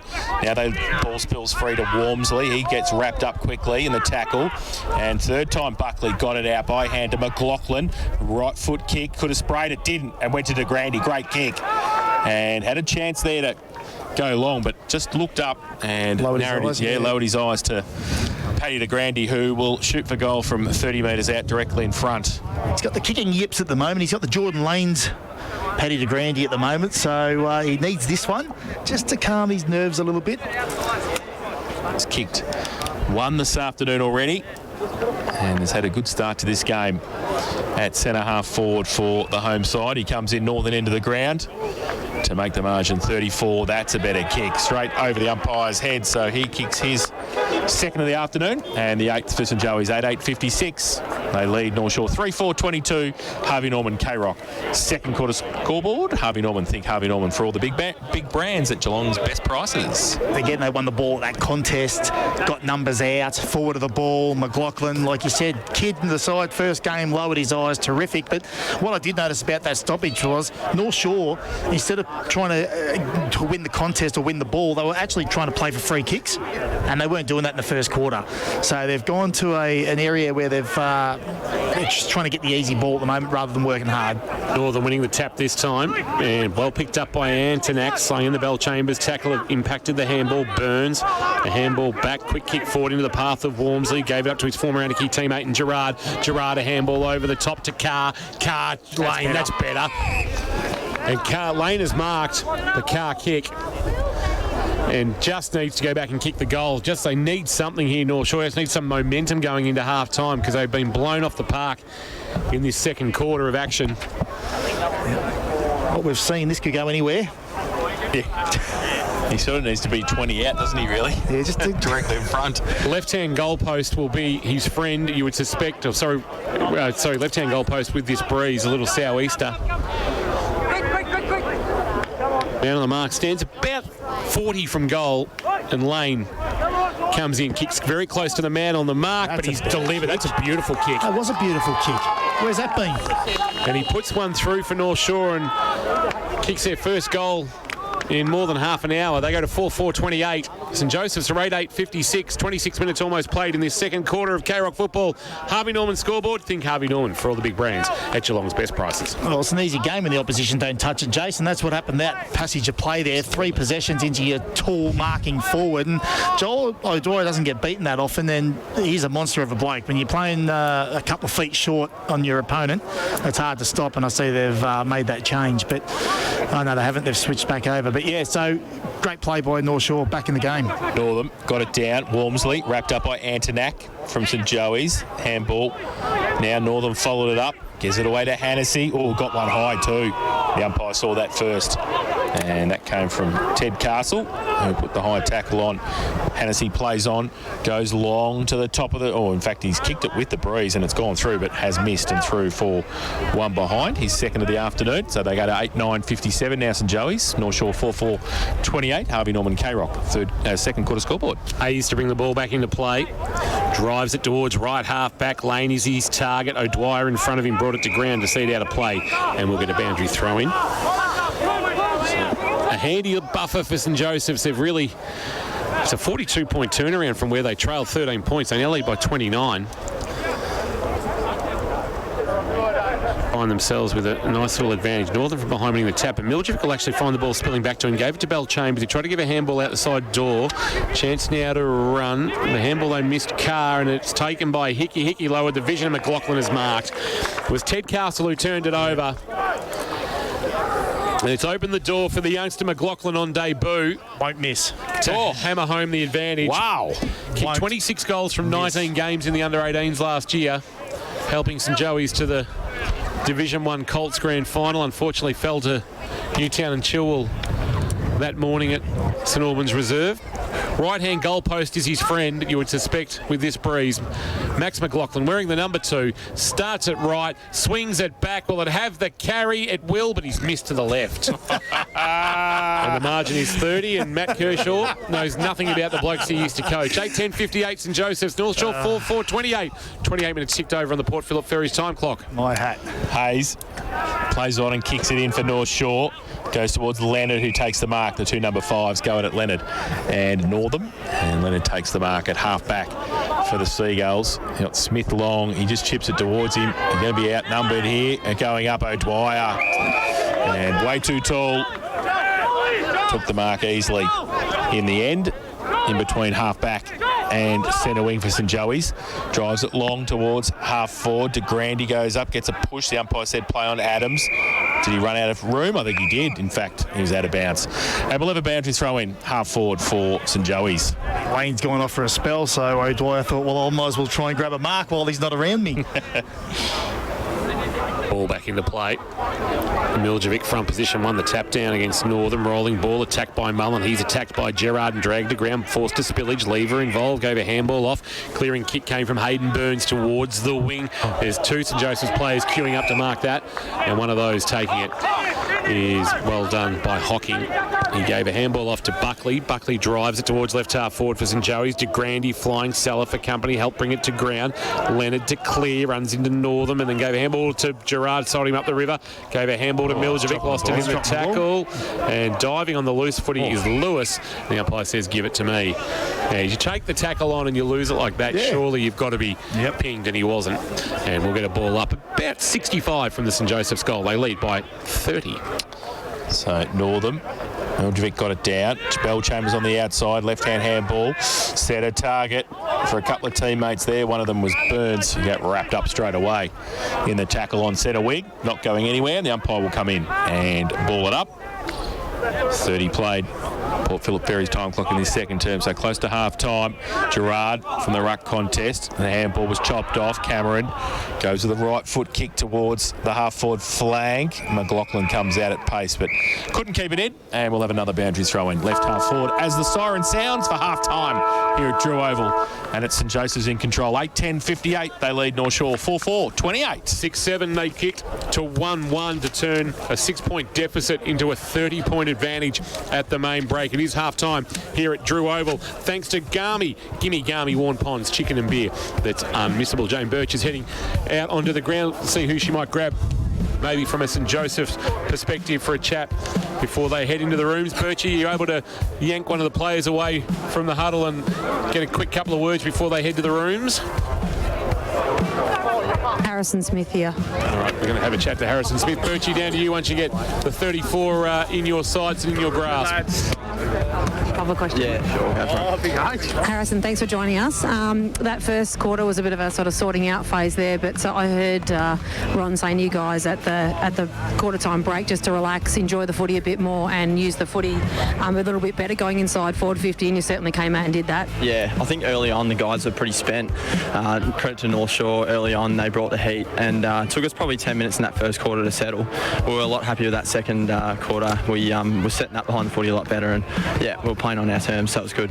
And how are you finding the conditions out here? Like in the commentary box, they said you came out and it was like a 10-goal breeze. There is a bit of a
Rio and Warn Ponds. Gimme, gummy, at the spot with beer and chicken. Never know till you try sweet combinations from Korea. Fresh, fast, and made to order. Now try Gummy Chicken's delicious light options, including the new bibimbap bowls. Chicken unmissable. Chicken with wing, chicken is king. Chicken with sing is a visceral thing. The unmissable chicken. Gummy Warn Ponds. Chicken and beer that's unmissable. Thanks to our #1 ticket holder, APCO. Fueled by APCO Cafe 24/7. Half-time nearly at its conclusion. Thanks to Garmy Chicken and Beer. Gimme, Garmy Warn Ponds Chicken and Beer that's unmissable. Head-to-head Geelong Insurance Brokers recruits versus recruits. Wow. Who's having the impact here? It's been 2 quarters, hasn't it? It's been the tale of 2 quarters because I thought North Shore's recruits in the first quarter were really good, but step up a couple of them, didn't they? Hunter Lewis and Camerick. Benny Camerick is absolutely ripping the game apart. So I'd say that the North Shore first yearers have got their noses in front at the moment, but another half to go, and we'll see how North Shore can respond to that first half. Thank you to everybody who's fed us today. APCO Cafe 24/7 with plenty of food. Have really looked after us, including the chimichanga jaffle, absolutely outstanding. Chicken, salsa, refried beans, and the cheese, magnificent. And of course, Frankie Iannuzzi, the mobile pizzeria, just dropped one by. So thank you to you, Frankie. Third quarter for Geelong Bank about to get underway. Just waiting for the last of the crowd to clear. And of course, Geelong Bank's 1-2 home loan, 1% less for 2 years. GeelongBank.com.au, and to get us underway, here's Jace. So Ollie Northam in the ruck gets it down and does his own roving work and gets wrapped up by Miljevic straight away and dropped the footy. That should be holding the ball. The umpire said play on. Walmsley got it out for North Shore. Deep inside 50. But Smith goes back and takes the mark for St Joey's. Goes out wide. Finn McComb has had a good game so far. Takes the mark in front of the scoreboard. He sends it towards half back, stretching and marking. That's a good grab by Lane. We didn't call, by Adams. We didn't call a lot of him in that second quarter, and there's a bit going on there between him and Northam. He's just a little bit slow to get to his feet. Here's Zach Adams. He now has picked himself up and dusted himself off. A long way from home, though. You would suspect distance would be beyond him, so he's just going to have to set it up to about 25 out from goal. Laney's target couldn't hang on to it. Brought it to ground, front of the pack. Chance for Carr. He couldn't take it cleanly. Trying to burst his way through for North Shore. That might be at the bottom of that pack. Is that Purcell or is that Carr? It's Carr at the bottom of the pack. He can't knock it out. Umpire says that'll be holding the ball, I suspect. They stood around for a bit, didn't they, with their arms out, the players? Mullen takes the resultant free kick, goes laterally to James Hickey for St Joey's, who kicks to his brother Al, and the skipper of St Joseph's has got it just inside defensive 50. So Hickey going left, going right, coming towards centre wing with the kick. Hennessy out in front. Oh, diving catch at second slip, dropped it. And now Purcell gives it away to Gerard by hand. He gives it towards Bell Chambers, the don't argue. Got the hairball away to Hayes for North Shore. Kick was smothered. McLaughlin's little kick only as far, though, as Miljevic, who takes it and drives the ball back inside to the lever. Right in the middle of Drew Oval. Now he drives. Oh, a terrible kick off the boot. And it's all St Joey's coming the other way. They come back. Camerick takes the mark at half back. So round and round North Shore there. And St Joey's can drive it towards Hennessy again. Gerard, though, gets back, does well on centre wing and takes the mark. Oh, it's a good mark by Gerard going back in a one-on-one against Hennessy.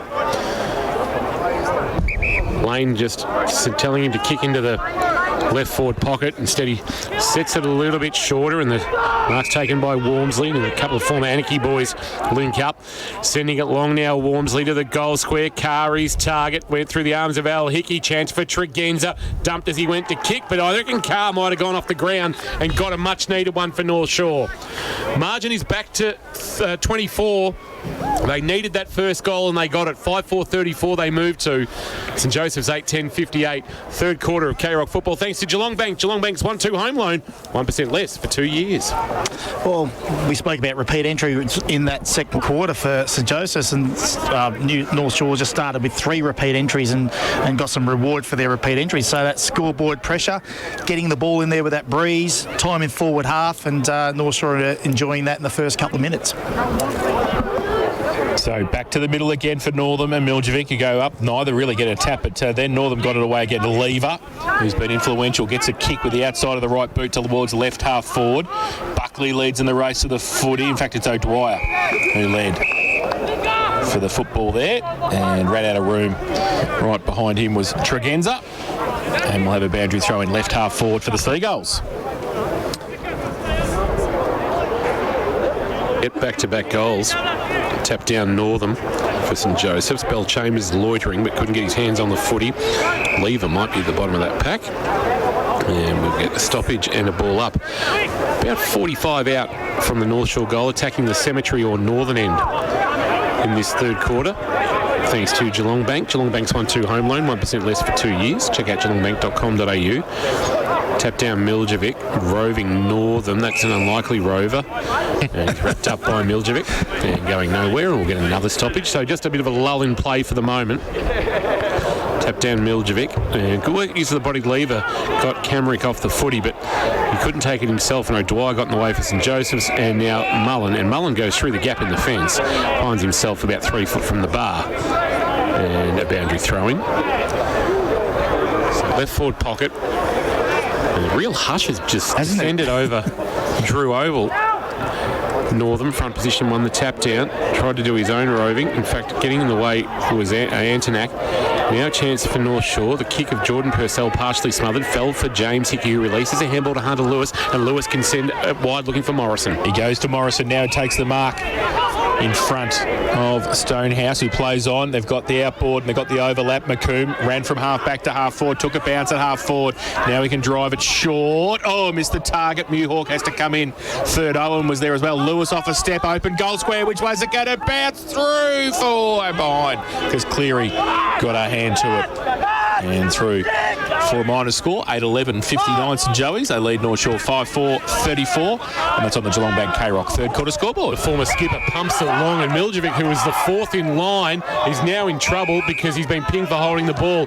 He was fourth in line, took the mark and played on and got wrapped up inside 50. Mitchell over the shoulder handball, missed McLaughlin. Good pick up Hayes for North Shore. Gave it back by hand to Cornelius. Cornelius to half back, wanting Tregenza. It's a 3-on-2. The 3 will win out. James Hickey, a handball on the bounce.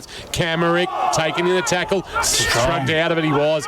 Gave a handball to Harry Smith. Straightened up onto his left boot. Kick inside forward 50. Cal Mitchell comes with a run. Couldn't complete the mark. Leonard at the front of the pack jams it on the boot and says, let's get out of here, North Shore. St Joey's, though, got the numbers around the ball. Mullen couldn't pick it up, though, at the foot of the contest. Coming in. Handball Buckley to O'Dwyer. Kick around the corner towards half forward. Lewis second line. He creates some space, though. Handball over the top. McLaughlin had to be quick. Got it inside. 50 to Grandy in front, which he has been all day. And takes the mark. 45 out. Wants to play on now. Open goal square. He goes in that direction. And he's kicked it. There was a bit of a lull from the goal umpire as well. That's his third. Paddy de Grandy took an age. And he's put his third on the board. And it is the 9th for St Joey's. They go to 9-11-65. And they lead North Shore 5-4, 34. Geelong Bank, K-Rock, third quarter scoreboard. And in the expert chair, as always, Matt Kershaw. You've got to blame the umpire there for the anticlimactic goal for Paddy. Again, Max McLaughlin, very good, low at the eyes, didn't blaze away. So the young kids doing their bit. But how strong was Benny Camerick in that stoppage there? And we talk about winning the contested ball. When you want to win the ball and you've got some strength about you, that was fantastic. And that's what got him that foray forward. We've got a whistle on play at the centre bounce, and it's going to be a free kick going to North Shore, and it might be for a centre square infringement. Yep. Hardly see them anymore, do you? No. Driving it along Miljevic, inside forward, 50 lane, can't take the mark. He wasn't paid it. He's asking the umpire why wasn't it paid. O'Dwyer, Al Hickey, Buckley. And a good defensive trio link up. Buckley a driving kick out of wing, and Oscar Morrison judged the flight of the ball best. Gave a handball off. Camerick has a bounce and a run through the middle of Drew Oval. Make it a second bounce now. Takes on Hayes. Has a third bounce now. Can he kick what would be a wonderful goal? No. Pulls a kick for Mitchell and a little bit too much on it. You wouldn't have blamed him for having a shot. No, would not have. And Leonard has marked for North Shore, and he goes laterally to Cleary, who marks in the right back pocket. The former skipper of North Shore has it. But, gee, what a build-up from Camrick. He's exciting to watch.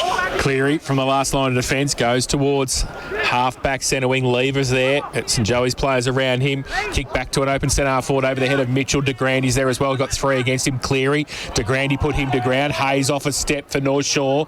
Out wide. Walmsley out there, and also Adams. And Adams takes the diving mark. That was a good mark right on the ground by Zach Adams.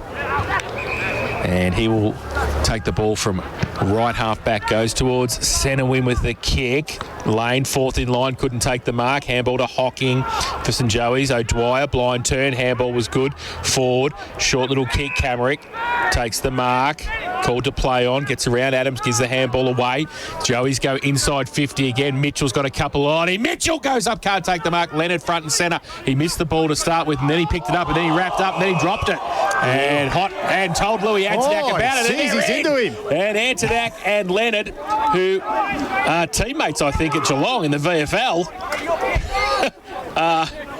scrimmaging inside 50 at the moment. Oscar Morrison comes in to help out as well, and the umpire comes in, gives the ball back to Antonak, and he'll shoot for goal from 35 out directly in front. I want Mark Corrigan to put the ball between those two at VFL training.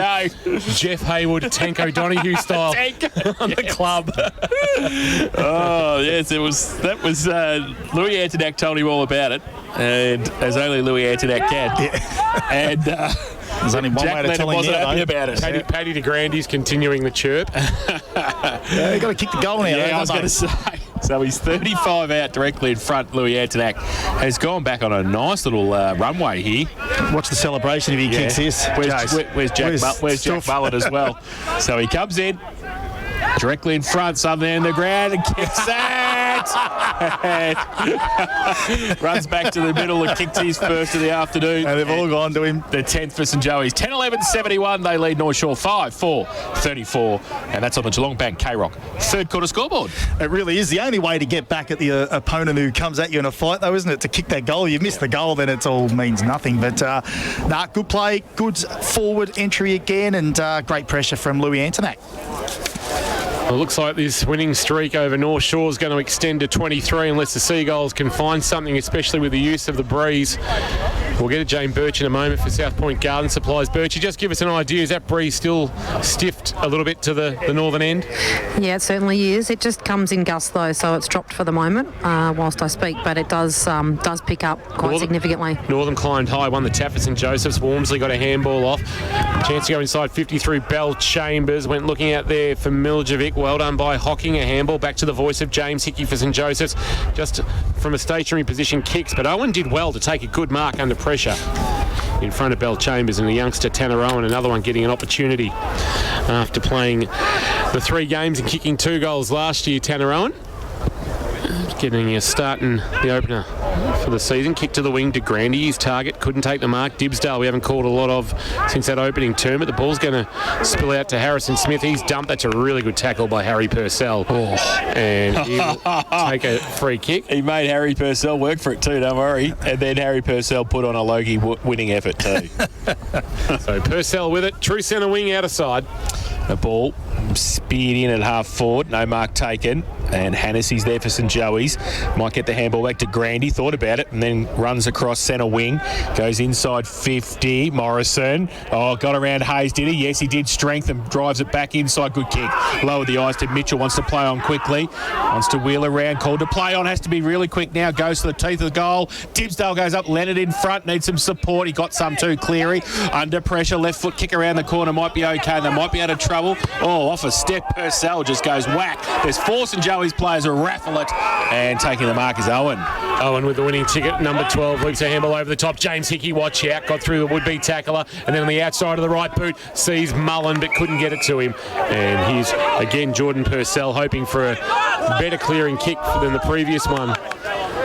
That saw the ball come back in.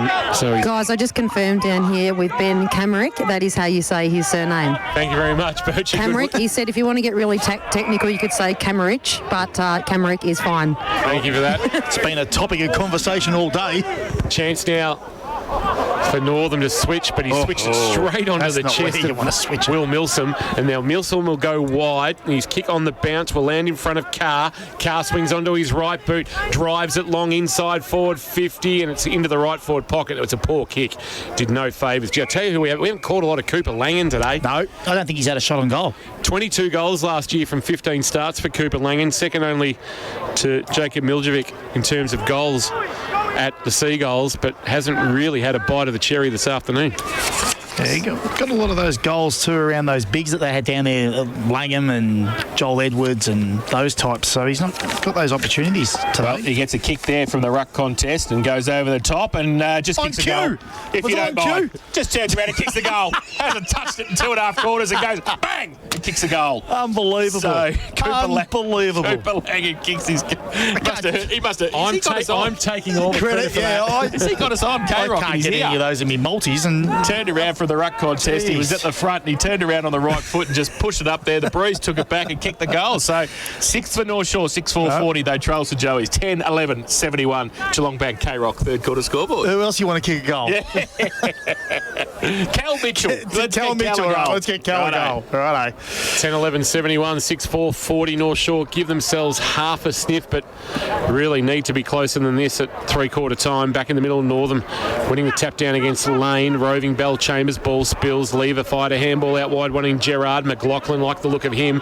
So does Ron Watt, and I can see why he really attacks the footy, but Gerard stole it off him. Bell Chambers got involved with Lever. Back to Bell Chambers, who genuflected, got back to his standing position, then got dumped in a really good tackle by De Grande.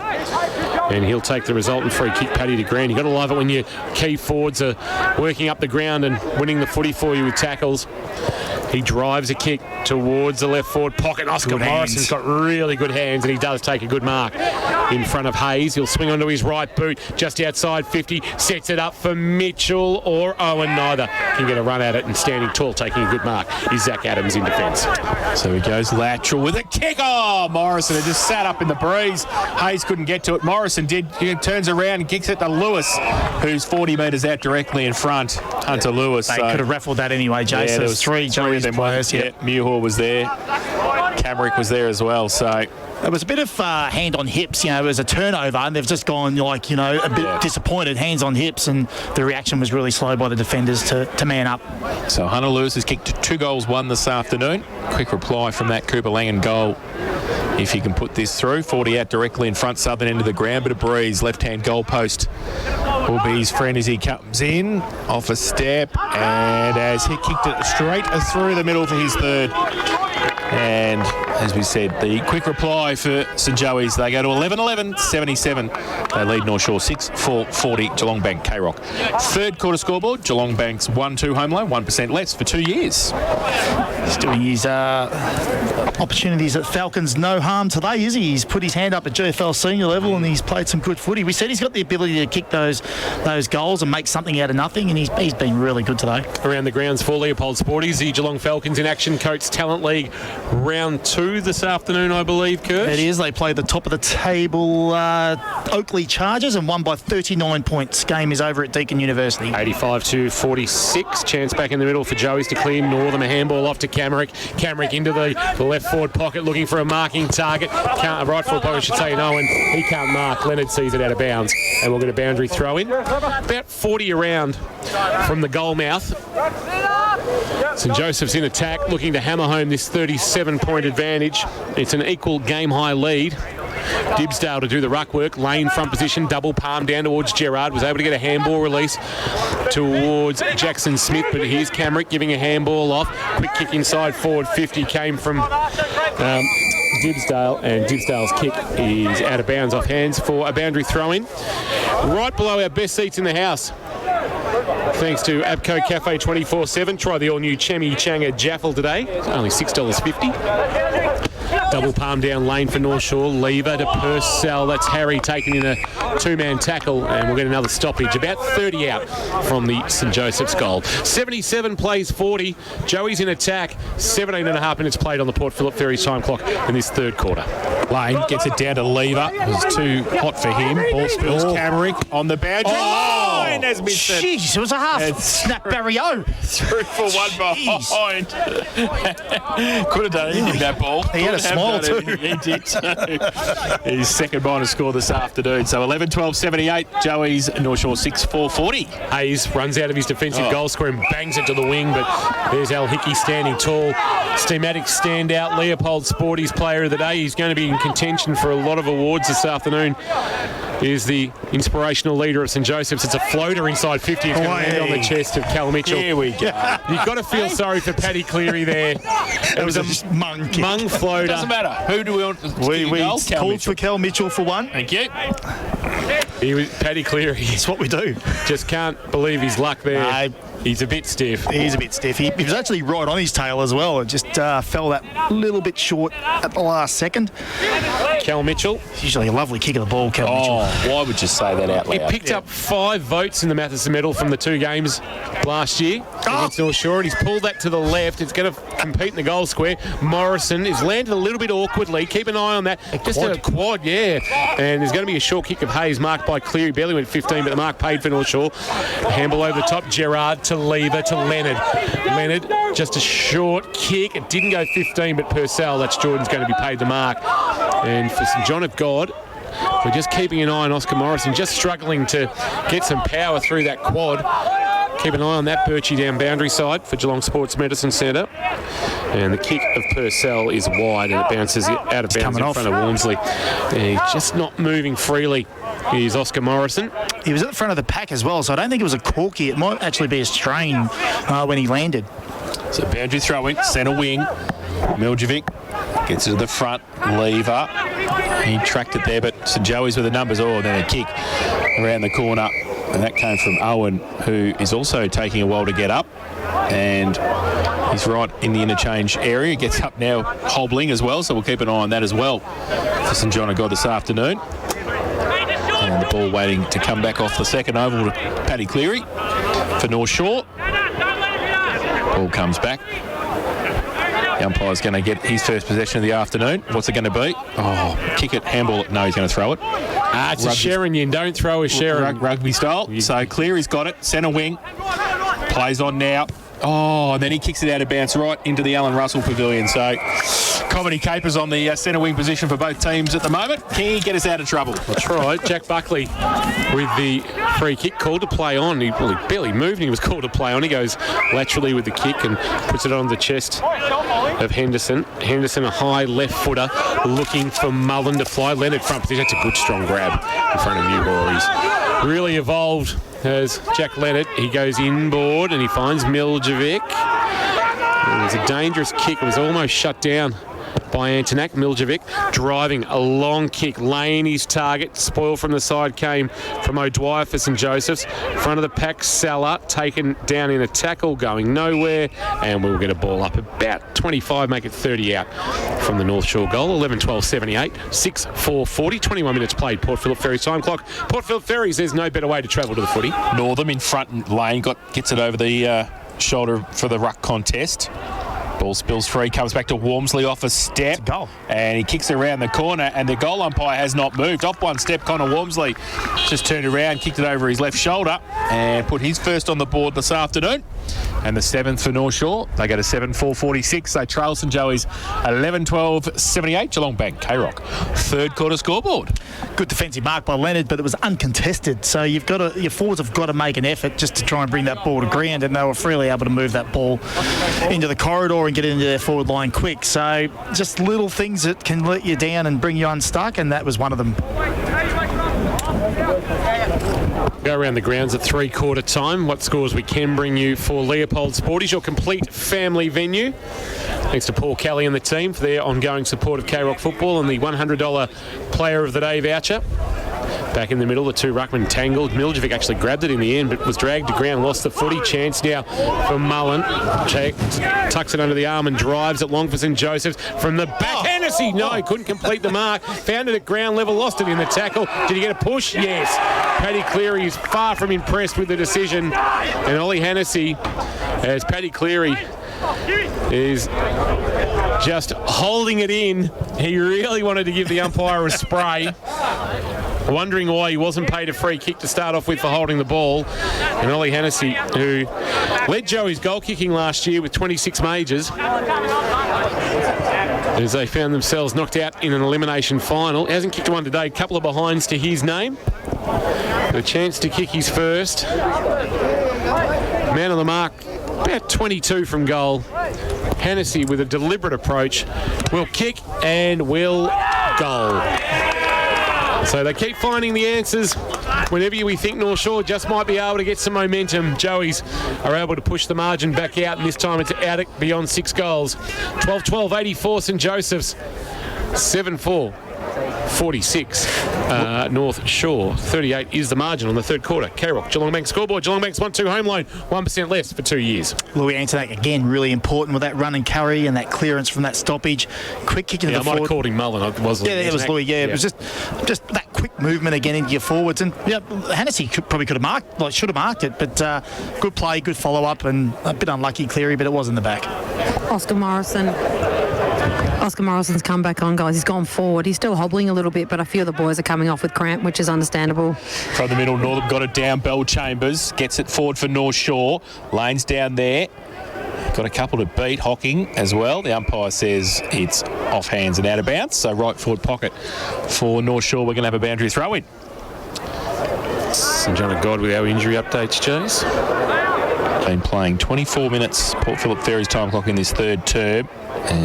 From the back, Northam got it down. Hocking, short little kick only as far as Bell Chambers. Turn it around the corner and kick the goal. So just as Connor Walmsley did a couple of minutes ago, just one step, kick over the shoulder. Bell Chambers puts his first on the board, and another quick reply for the Seagulls. They got 8-4-52. They trail St Joey's 12-12, 84. Geelong Bank, K-Rock, third quarter scoreboard. A little bit of a coach killer though, Jace, because they're both stoppage goals. So, and they're both snap goals, and they're both under no pressure. So a bit of a coach killer. They've got to get a bit more defensive around those stoppages and those forward 50. 12 playing 8-4. They need a couple more just to give themselves a sniff. They've got to probably be within 20 points. Kirsch. Yeah, to be any chance. I'm not sure what the goals are this end, but they'd probably be a bit closer than that. McLaughlin bursts away after roving the tap of Northam. It's a floater inside forward 50. Owen couldn't trap it. Newhaw could. Handball out the side door. Chance for number 4 for Lewis. Chance for number 4. Oh. He's missed to the right. Through for a behind. Having some sort of debut. Hunter Lewis with 3 goals, 2. St Joseph's now with 12-13-85, playing 8-4-52. The ball comes back into Hayes, then he gives it away under pressure for North Shore back line. Cleary gives it away. Off a step Stonehouse towards the 50. Antonak waits for it. Will he get it? Ball spills free. Camerick got it away. Now on the left, McLaughlin. Max McLaughlin on the left, Lammy's Tavern, goal of the afternoon contender. And Kirsch is a very happy man watching his protege kick the goal. His first of the afternoon, and it's goal for goal here at Drew Oval. 13-13-91 St Joey's, North Shore 8-4-52. Geelong Bank, K-Rock, third quarter scoreboard. Well, we do get excited, Jace, don't we, about new players coming into the competition and what they can do and can they play at this level. We talk about how good our competition is in Victoria, and when you see these young kids come up and do what they're doing, and the new recruits for North Shore, it's really great to see for the competition. And it excites us, it gets us going and gets us ready for a new season. Great signs for Ron Watt. We know the work he can do as a development coach. He's got some kids to work with back in the middle. Neither ruckman got a hand on it. McLaughlin hit it at pace on the bounce, but was straight into a tackle laid by Jackson Smith. And we will get a ball up just forward of the centre circles, favouring St Joseph's. Northam got high, got a fist on the footy, knocked it forward about 5 metres, but coming off half-back, Purcell with a nice little bit of footwork, and then banged it on the boot inside forward 50. That was Harry.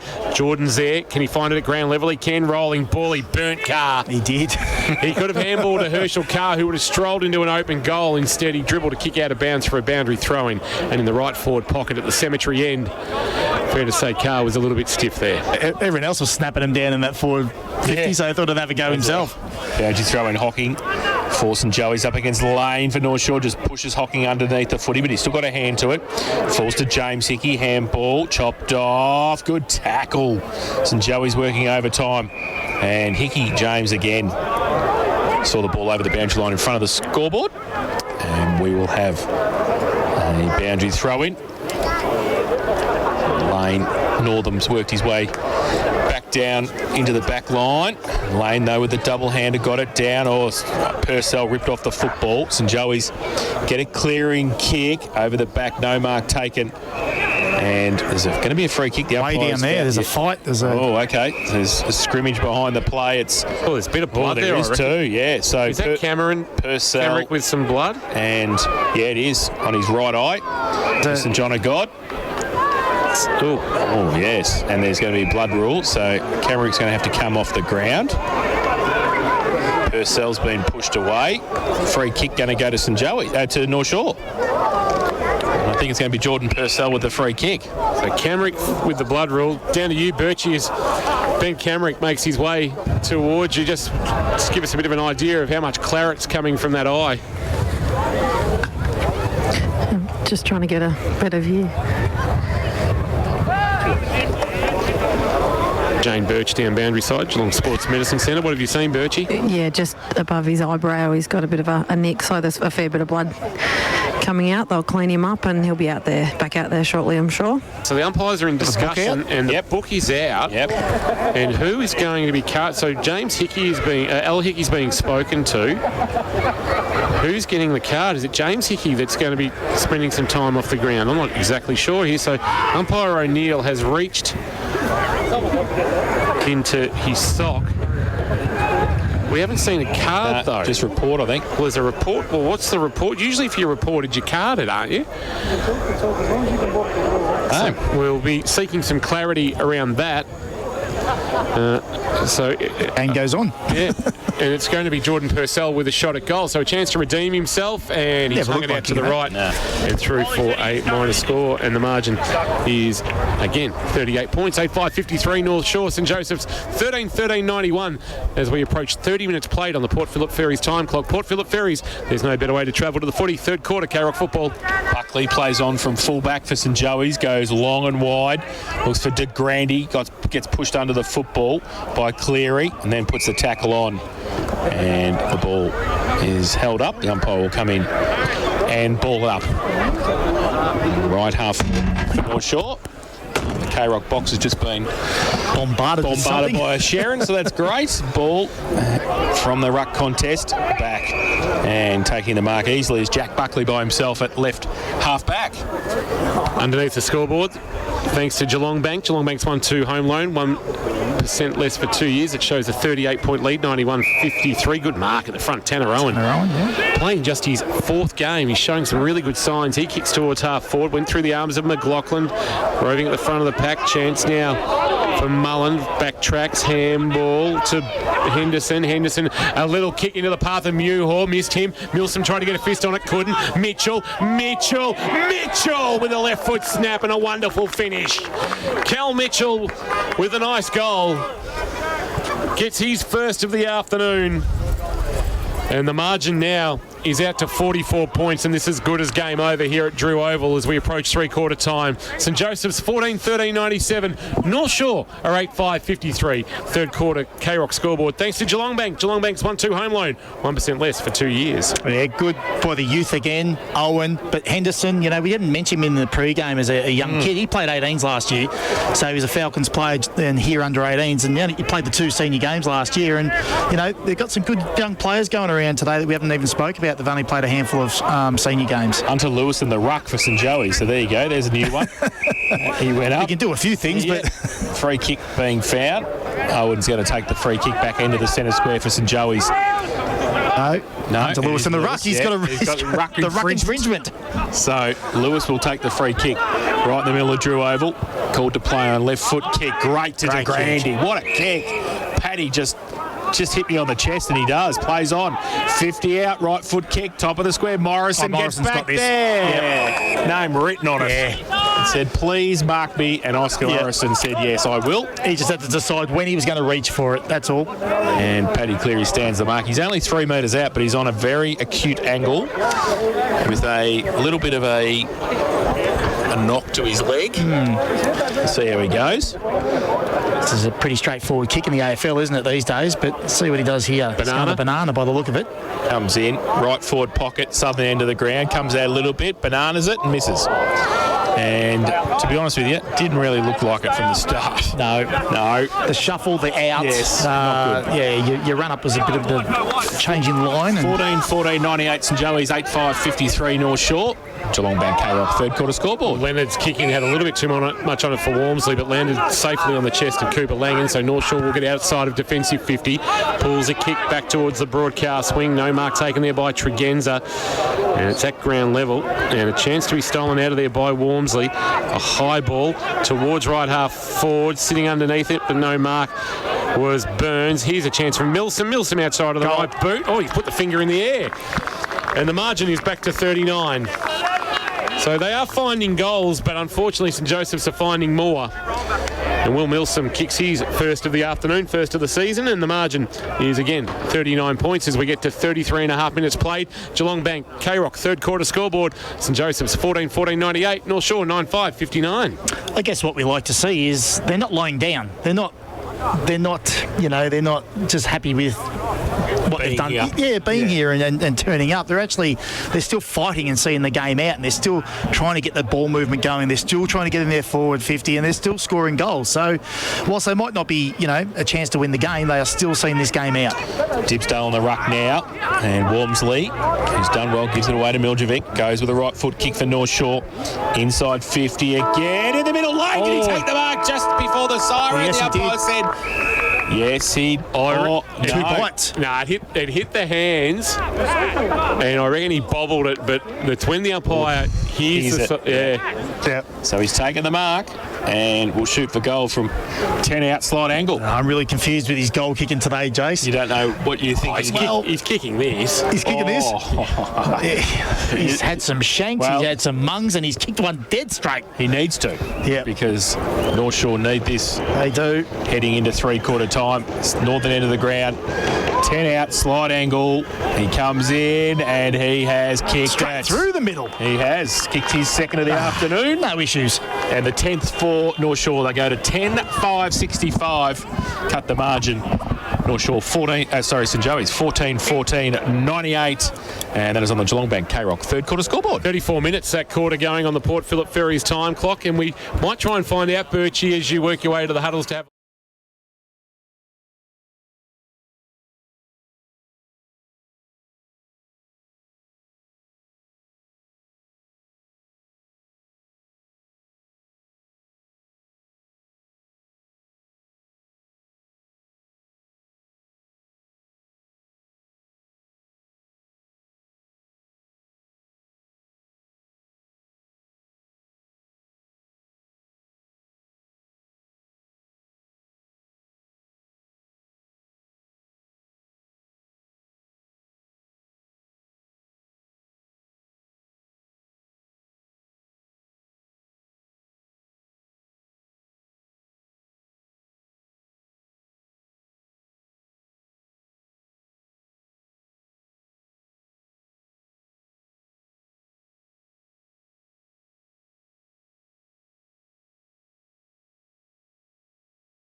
If we can get on top of them there and run the ball, we're certainly a good chance. So, yeah, the boys will go out and have a crack now. Yep. Thanks for joining us. Good luck. There, go on, Birchie. In terms of the report, there has been no report laid. They just said there was a blood rule called, obviously, and then it was just a free kick paid, so no reports have been laid. Okay, thank you for that, Jane Birch. Well, yeah, I did see umpire Jack O'Neill reach for his sock with which would have the pen in it to go for the notebook, but nothing untoward has taken place, which is good, and Ben Camerick will hopefully be shortly back out onto the ground, or if he's not already out there, I think he might actually be out there with the potentially the head tape. Just having a look, I can see him and Ollie. I reckon he might have changed number as well. Change, yeah, 37, I think it is. Is it 37 on his haunches standing next to Lever? No, Lever, yeah, 37. So it's 37 for him. So that's his third jumper change for the day. Well, he was going to be in number 10. Then we get told he's in 41. Now we've got him in 37. What about the crew in the middle, Northam and Camerick now? They got more bandages than you can. Geelong Sports Medicine Centre. Jarmo. Final quarter for Harvey Norman. Think Harvey Norman for all the big brands at Geelong's best prices. Umpire Jones just waiting for the last remnants of the crowd to make their way off Drew Oval. And we will see the ball held aloft as we get this final term of the season opener underway. St Joseph's by 33. Here's Jason Doherty. Jordan Lane in the ruck now against Northam. Neither can get really a tap down. Lever straight out of the middle for North Shore. Inside 50. Langan on the right side. Great punch away by Hocking for St Joey's. Handball from Al Hickey on the outside to Buckley. And the home side go towards centre wing. Lewis gets around on the left outside. Left boot. And he has kicked it right into Doc's pocket. That's no doubt about that because it's out of bounds on the full. That's 10 for the day, James. 10 for the day. Double figures. We'll get the dozen, I reckon, today, Kirsch. I reckon you're right. And it's going to be a free kick to North Shore. Jack Leonard with the resultant free kick in that left-back pocket. We'll keep an eye on some Wombat Gully Plant Farm matchups. See if anything's been thrown around by Darren Winter to try and rejuvenate North Shore in this last quarter. His kick to the wing was a floater. It went through hands. Here's Jordan Purcell running into a Northern tackle and absolutely dumped by him and Lewis. And we'll get a ball up. Almost true centre wing out of side. Umpire O'Neill to put the ball back into play. Tapped down by Lane. Jordan Purcell, a handball on the bounce. Here's Adams, went to ground, lost the footy, tried to pull it back in. He's being chicken winged there by Antonak. Now diving on the footy is Lever. He's wrapped up over the top by Camerick, and he's going to get a free kick. Yeah, he is, but maybe too high. He comes laterally. No. He missed his target, and the rolling ball taken by Morrison of St Joey's. Swings onto his right boot, drives it long towards the goal square. One-on-one. Mitchell got ready to clear. He couldn't complete the mark. He found it at ground level, though. Quick snap, Mitchell. Goal, Mitchell, and that might be game over. Coach killer. So Cal Mitchell kicks his second, and that takes the Joeys past the ton. They're 15-14, 104. The margin now 39. And it's North Shore 10-5, 65. Final quarter. K-Rock Harvey Norman scoreboard. Think Harvey Norman for all the big brands at Geelong's best prices. You certainly want to pull the trigger and hit the corridor, Jason, get that ball moving. But once it becomes a skill error and a turnover in the corridor, you're in all sorts of trouble. Particularly the way that forward line moves, St Joseph's. And you're one-on-one, Cal Mitchell's going to beat you nearly every time. Northam got it down, but only as far as Wormsley. High kick inside 50. Name written on it. Al Hickey. I wonder if he knows his way to Leopold. And Finney. There's been a few 50s today too. Yeah. So Jordan Purcell giving that away. Umpire to come into the middle of Drew Oval.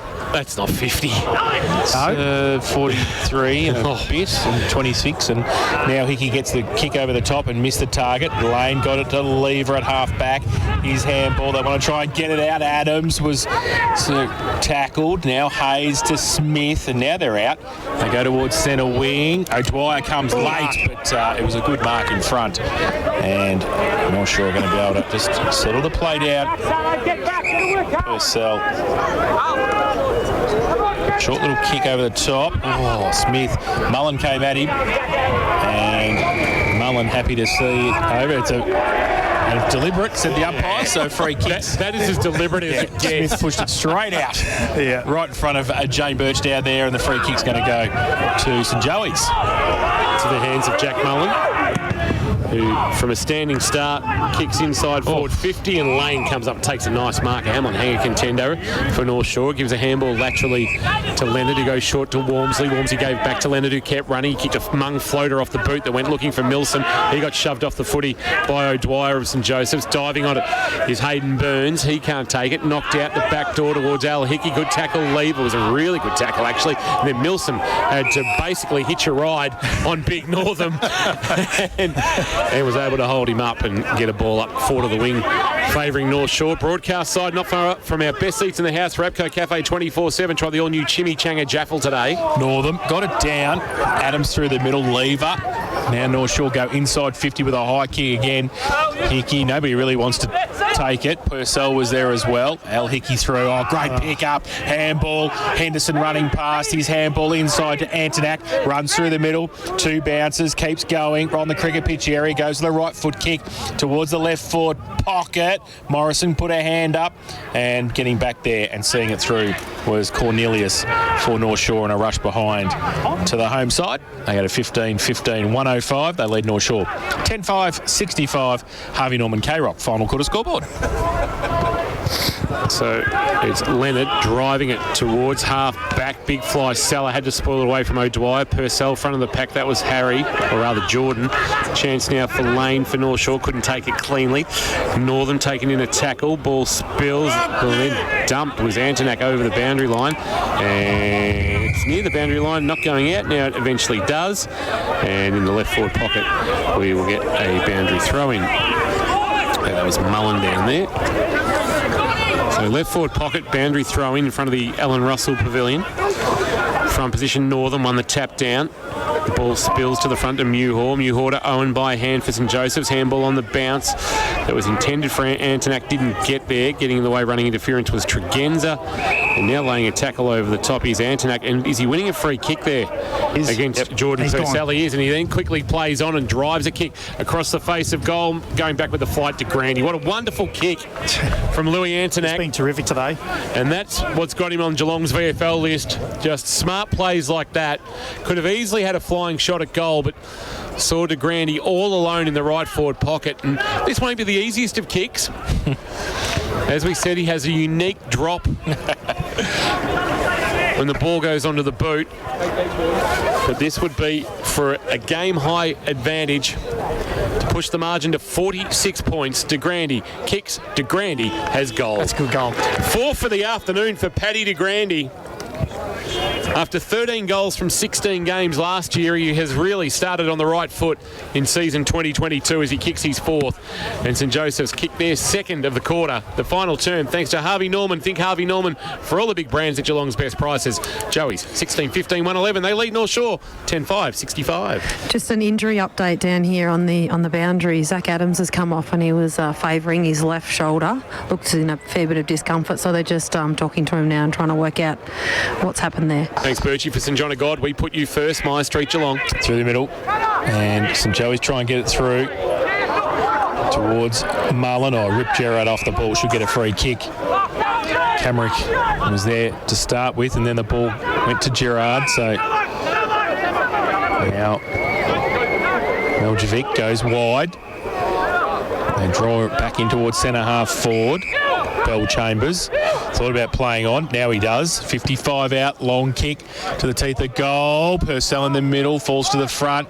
Carr got his head ripped off. The umpire said play on. Langan gets wrapped up, not going anywhere. And that tackle, St Joey's working overtime deep, 50, and we're going to have a ball up at 25 out from the North Shore goal. Ball into the air. Doing the ruck work. Big slap on the ball. Came out from Joe Chaplin. Now the clearing kick was from Hickey. That was James Hickey. It's off hands out the back. Chance now for Dibsdale. Handball a bit too hot for Mitchell, so Dibsdale had to come again. Gave it to McLaughlin. McLaughlin with the outside of the right boot. Kicks towards Lewis. Attacked by Leonard, who ricocheted the ball back towards the boundary line. McLaughlin tried to keep it alive. Couldn't. And we'll get a boundary throw in. And I really like the look of Ron Watt knows talent when he sees it. And Max McLaughlin has got that in spades. So boundary throw in, centre wing, outer side here at Drew Oval. Miljevic up against, getting it down was Chaplin, now McLaughlin from the back of the contest, goes towards half forward with the kick, spills free, Gerard gives it to Leonard, lateral kick, and what was that play on? Yes, it is now. Short little kick is okay to Cleary, who gets it and gives it back, and Walmsley just defensive side of the centre. They play on now, chip ball towards Milsom by himself. That's better movement. Bellchambers 40 out, open goal square, and Carr leaves it. Thought it was going to go through, then couldn't get it as it did go through. Herschel Carr just smacks the behind post as he runs past, and a behind to Bellchambers. They go 10-6-66. They trail St Joey's 16-15 or 111. Good run by Purcell, Harry Purcell through the middle there to set Bellchambers up for the shot at goal. Just couldn't finish as O'Dwyer goes short to Smith. Harry Smith on his preferred left, a low ball that Mitchell has to take on the half volley. Did okay, handball back inboard to Al Hickey, confronted, loops a handball over the top for Buckley, but Buckley had to stretch for it and had it knocked from his grasp by Lever. Walmsley, Lever for North Shore, don't argue, a handball back. Jackson Smith, a handball on the bounce. Stonehouse trying to trap it in front of him, did okay, knocked it into the path of Bellchambers. Harry Purcell pulled the kick out past the outstretched arms of O'Dwyer. Here's a chance out the back, Cooper Langan, and don't argue on James Hickey, then a handball to Salah. Salah 45 from goal, tight against the boundary line, hangs in the air. Milsom didn't fly. Two Joey's players spoiled each other, and it went through for a minor score. And Milsom is down, just slow to get up for St John of God. He will get to his feet eventually, but a rush behind there for the Seagulls. They're 10-6-66. Joey's make it 10-7-67, 16-15, 111. Kamarick kicks in short, and Antonak took the mark inside defensive 50, goes out wide. Mullen takes it at defensive 50, runs and goes to centre wing. Mark taken. Chaplin, he chips the ball back in. Mitchell takes it, looking for a handball, has to go back now on the mark. Centre wing on the outer side, plays on. So try and drive it long inside 50, open over the back. DeGrande got a hand up, couldn't take it. Lewis goes past and... Oh, jeez, I thought he... and then he ran into the behind post. I thought he'd picked it up and he dropped it. Then the behind post went whack, straight in his head. Like it was moving. Flicked it up like a little Harlem Globetrotter or something. And in the end, it was out of bounds off his hands, and it will be a throw-in in the left forward pocket, northern end of the ground. Ball back into play, tap down Oscar Morrison. Hayes to do the roving for North Shore. His handball a little bit too hot for Adams, who then just knocked it straight to the path of Cal Mitchell, and Mitchell said, thanks very much, I'll kick my third of the afternoon. So Mitchell with 3, St Joseph's with 17, and the margin is now at 50 points. 17-15, 117, plays 10-7-67. Final quarter, K-Rock, Harvey Norman scoreboard. Think Harvey Norman for all the big brands at Geelong's best prices. Since we asked him to kick a goal, he has. He's kicked 3 of them. Who else do you want, Jace? There's someone else down there that we haven't let's have got a look. goal yet. What about, let's get Tanner Owen a goal. All right, let's get Tanner a goal. Tanner Owen, yeah, okay. Around the grounds for Leopold Sporties, AFL round 3 action this afternoon is just the one game taking place, and it's Hawthorn 71 leading North Melbourne 60. With 19 minutes almost played in the final quarter in Launceston. K-Rock's own Clark, I'll be happy about that. Back in the middle, Chaplin couldn't take it. Free kick. Didn't a bit happen between Clarko appearing on Grand Final Day on K-Rock Football and Grand Final Day the following week in the AFL? Just a little bit. Another 50? Yeah, another 50 from the middle. So Chaplin's got the free kick. And he's going for his first goal in GFL. It's not the biggest 50 I've ever seen either. It's not, considering that... Tape measures at umpire training this week, I think. Yeah, I think so too. Maybe they're going the other way from last year's prelim, which was a K.5. Chaplin has got it. He's about 50 out. He's got the breeze, though, so just inside the right-hand goalpost, Joe. And he's pushed... jeez, if you don't mind, he's nearly pushed that over the back of the actual cemetery. It's knocked the... And he's kicked a goal. He's first in the GFNL. And St Joey's go on their merry way. It's 18-15, 123. And they lead North Shore 10-7-67. Harvey Norman K-Rock. Final quarter scoreboard. Well, there's not much to really look back on that one. There was an infringement in the ruck. It was a 50 and it was a goal. It was a pretty easy play, wasn't it? Pretty easy play indeed.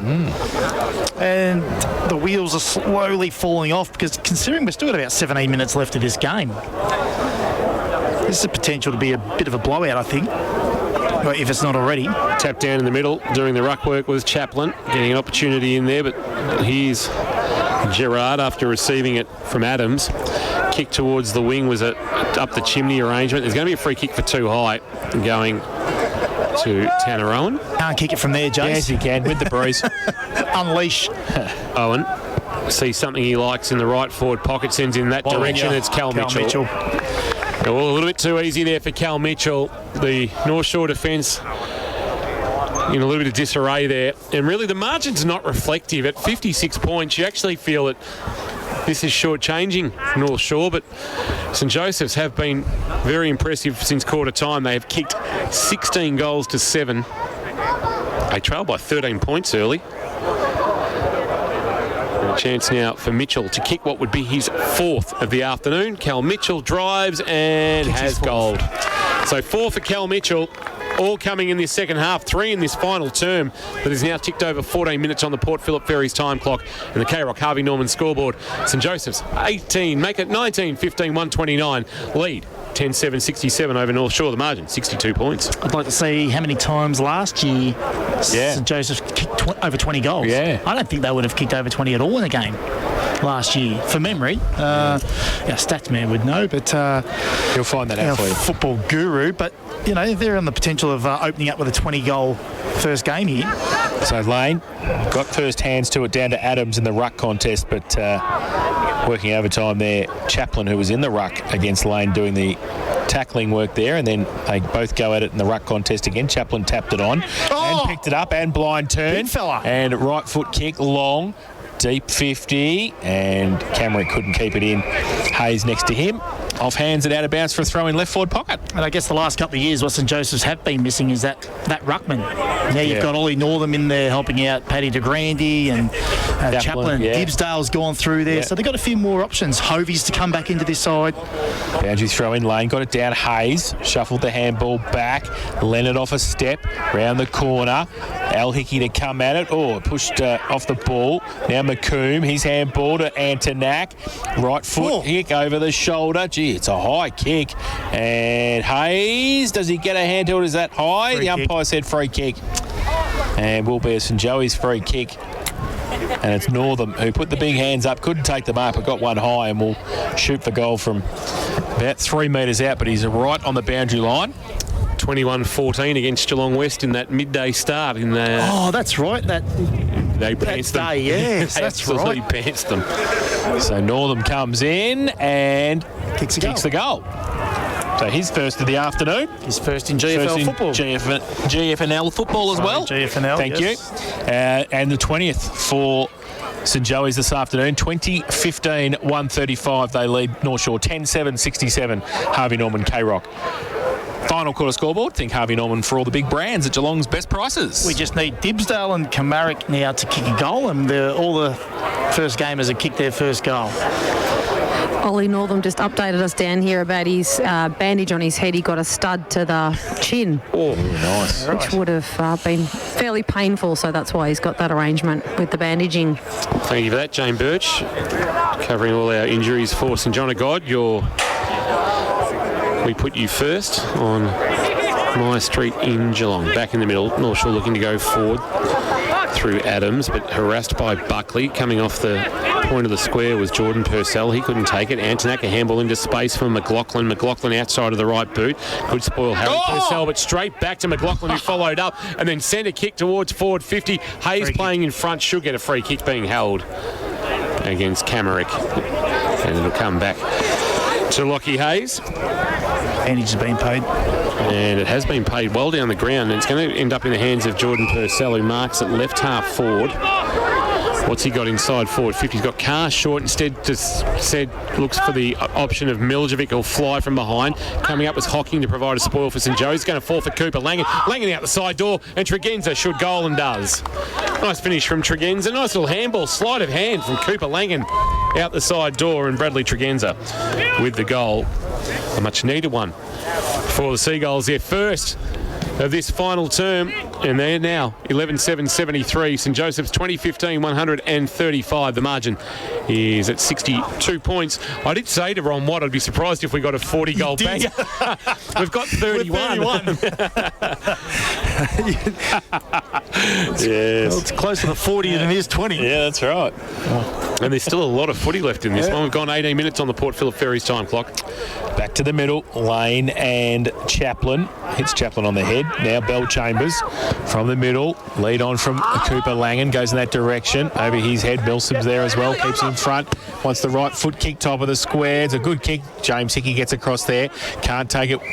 Mark and off his hands. Out of bounds. Left forward pocket for North Shore. We'll have a boundary throw-in. So one more goal for St Joey's will give them a higher score than what they kicked throughout their 19 games in 2022, which will please Ron Watt. Miljevic front position from behind Chaplin. El Hickey was able to release a handball to Antonak. Antonak a high kick towards the outer wing for St Joseph. Oh, it's got to be a free kick for front on contact, surely. And I think it might be Cornelius still waiting for the call. The kick's gone inside forward 50. Here's Camerick. He's got Hayes for company. We'll look to turn him inside out. And he's going to stroll in and kick the goal. Just burnt Lockie Hayes off. Arched the back and ran in, and Camerick has kicked the goal. Come on, Archer. So there's another one on debut. They now have, by my count, 12 individual goal kickers. And they go to 21-15, 141, North Shore 11-7, 73. And the margin is back to an equal game high, 68 points. Well, let's get Archer Dibsdale forward, Jace, if we can. The Vicar of Dibley. The Vicar of Dibley. Let's get him down there. It's a clean sweep. You're not going to get it in the back pocket, let's be honest. Come on. You got Where's the theatre in Ron Watt? Oscar Hocking on debut too. Oh, yeah, Oscar Hocking on debut, well, we're yes. done for then. Chaplin, Lane gets it down. Mullen to Antonak. He's been huge. Yeah, Antonak. High kick to centre half forward. Big pack there to Grandy. Northam, the big fella Northam. Handball outboard. Owen had to sit and wait. Kick a goal. That'd be great because we asked for one. Ball across the face of goal, dragging Ronnie. And one behind to Tanner Owen. He's kicked two of those this afternoon. And they go to 21-16, 142 Joey's. North Shore 11-7, 73. Harvey Norman K-Rock final quarter scoreboard. Into time on, 20 and a half minutes played. Port Phillip Ferries time clock. Hayes takes off into the right back pocket, drives a kick in Big Lane, who's shown some good signs this afternoon, has taken a nice mark. They'd love to have two of him. If they could have him and Kobe Annan together in the same team, that is going to give fits to the opposition. It's going to be a free kick, I reckon, for a tunnel. Yeah. And it's going to go to De Grandy, who landed awkwardly, and he quickly hit the ground in that awkward kicking style. It's a real floater, and he's put it straight onto the chest of Jack Leonard, who hasn't stopped trying this afternoon for North Shore. He goes short to Lane, and Lane is marked. They're still inside defensive 50, and they've been really, since quarter time, hemmed into St Joseph's half of the ground. A high kick to the wing. This is where they just don't have a target, and the mark comfortably taken there for St Joseph's. Might have been Chaplin. Chaplin goes laterally to Buckley. Buckley gives a handball off to Al Hickey. Al Hickey sends it towards the outer side wing, and the mark taken by Tanner Owen, almost at the point of the square at right half back. So Owen goes long to half forward, looking for Morrison. Got a hand to it. On the side, McLaughlin kicks around the corner towards the pocket. Camerick turns around, right foot kick, skills again, misses. And waving for 1-3 this afternoon. 21-17, 143 St Joey's. North Shore 11-7, 73. Harvey Norman K-Rock final quarter scoreboard. He's been entertaining to watch, Ben Camerick. He has. Family's over from Tassie, I believe, as well, listening to us through K-Rock 955. Welcome to you guys. Hope you're enjoying the call and Ben's performance. Driving kick from Hayes at Lane. Got a hand on, but couldn't reel in. It's out of bounds for a boundary throw in front of the Alan Russell Pavilion. So for St Joseph's, St Mary's in a fortnight's time under lights at Anthony Costa Oval before South Barwon on Anzac Day. They get a break, and then Leopold and Geelong West. North Shore, Colac and Bell Park consecutive games at home will be there for the clash with the Dragons, and they also take on South Barwon and Lara in the first month of the season. So the ball comes to Dibsdale at centre half forward. Pick it up, big fella. And then he gets wrapped up, and he's not getting rid of the football there. The umpire says he's held on to it. He's hatched that. Jeez, he was stiff and just didn't pop up. North Shore will take the free kick. And that's going to be Carr with it. Who goes Latchell with the kick, and Harry Purcell takes it. So left half back, he tries to drill it back in, board is okay. Tregenza takes it centre half back, so now switching the play and coming towards the Alan Russell Pavilion side. Ball goes towards... Guess who? Yeah, Camerick, who chopped it off from Leonard, and then he goes with the kick in towards Hunter Lewis, who takes the mark. Thought about the short kick to McLaughlin, but now he's going to go back and have a set shot. We're about 45 out. And tough kick again across the breeze. He's kicked 3 goals 2 this afternoon. Hunter Lewis. He'll kick this. Oh, there you go. He'll learnt from his other kick. Right, I tell you, he does a lot of goal kicking practice, he does. And he learns from his last kick, so don't be surprised. Come in now. Left half forward. Oh, just a couple of steps too, and it's a good kick for distance, but accuracy missed to the near side. 3 goals 3, his personal tally this afternoon. 21-18, 144 now, Joey's. And the Seagulls 11-7, 73. Harvey Norman K-Rock final quarter scoreboard. Harry Purcell's short kick in is marked by Gerard for North Shore. He goes short for Cornelius, and he's turned it over and put it straight into the waiting arms of Louis Antonac. There was just indecision coming outside of defensive 50 from North Shore, and Louis Antonac has been gifted a shot at goal, a chance at his second, and a chance to make the margin 77 points. That's not poor kicking, it's poor decision making when you go for those kicks. Antonac with 1, and a performance this afternoon that will have Mark Corrigan no doubt interested down at Geelong VFL. Antonac will start at right-hand goal post. Will he look to work it back? He does successfully. Nice finish from Louis Antonac. He's got 2. And they have really put some hurt on North Shore now. 7-goal final term. Make that an 8-goal final term for St Joseph's.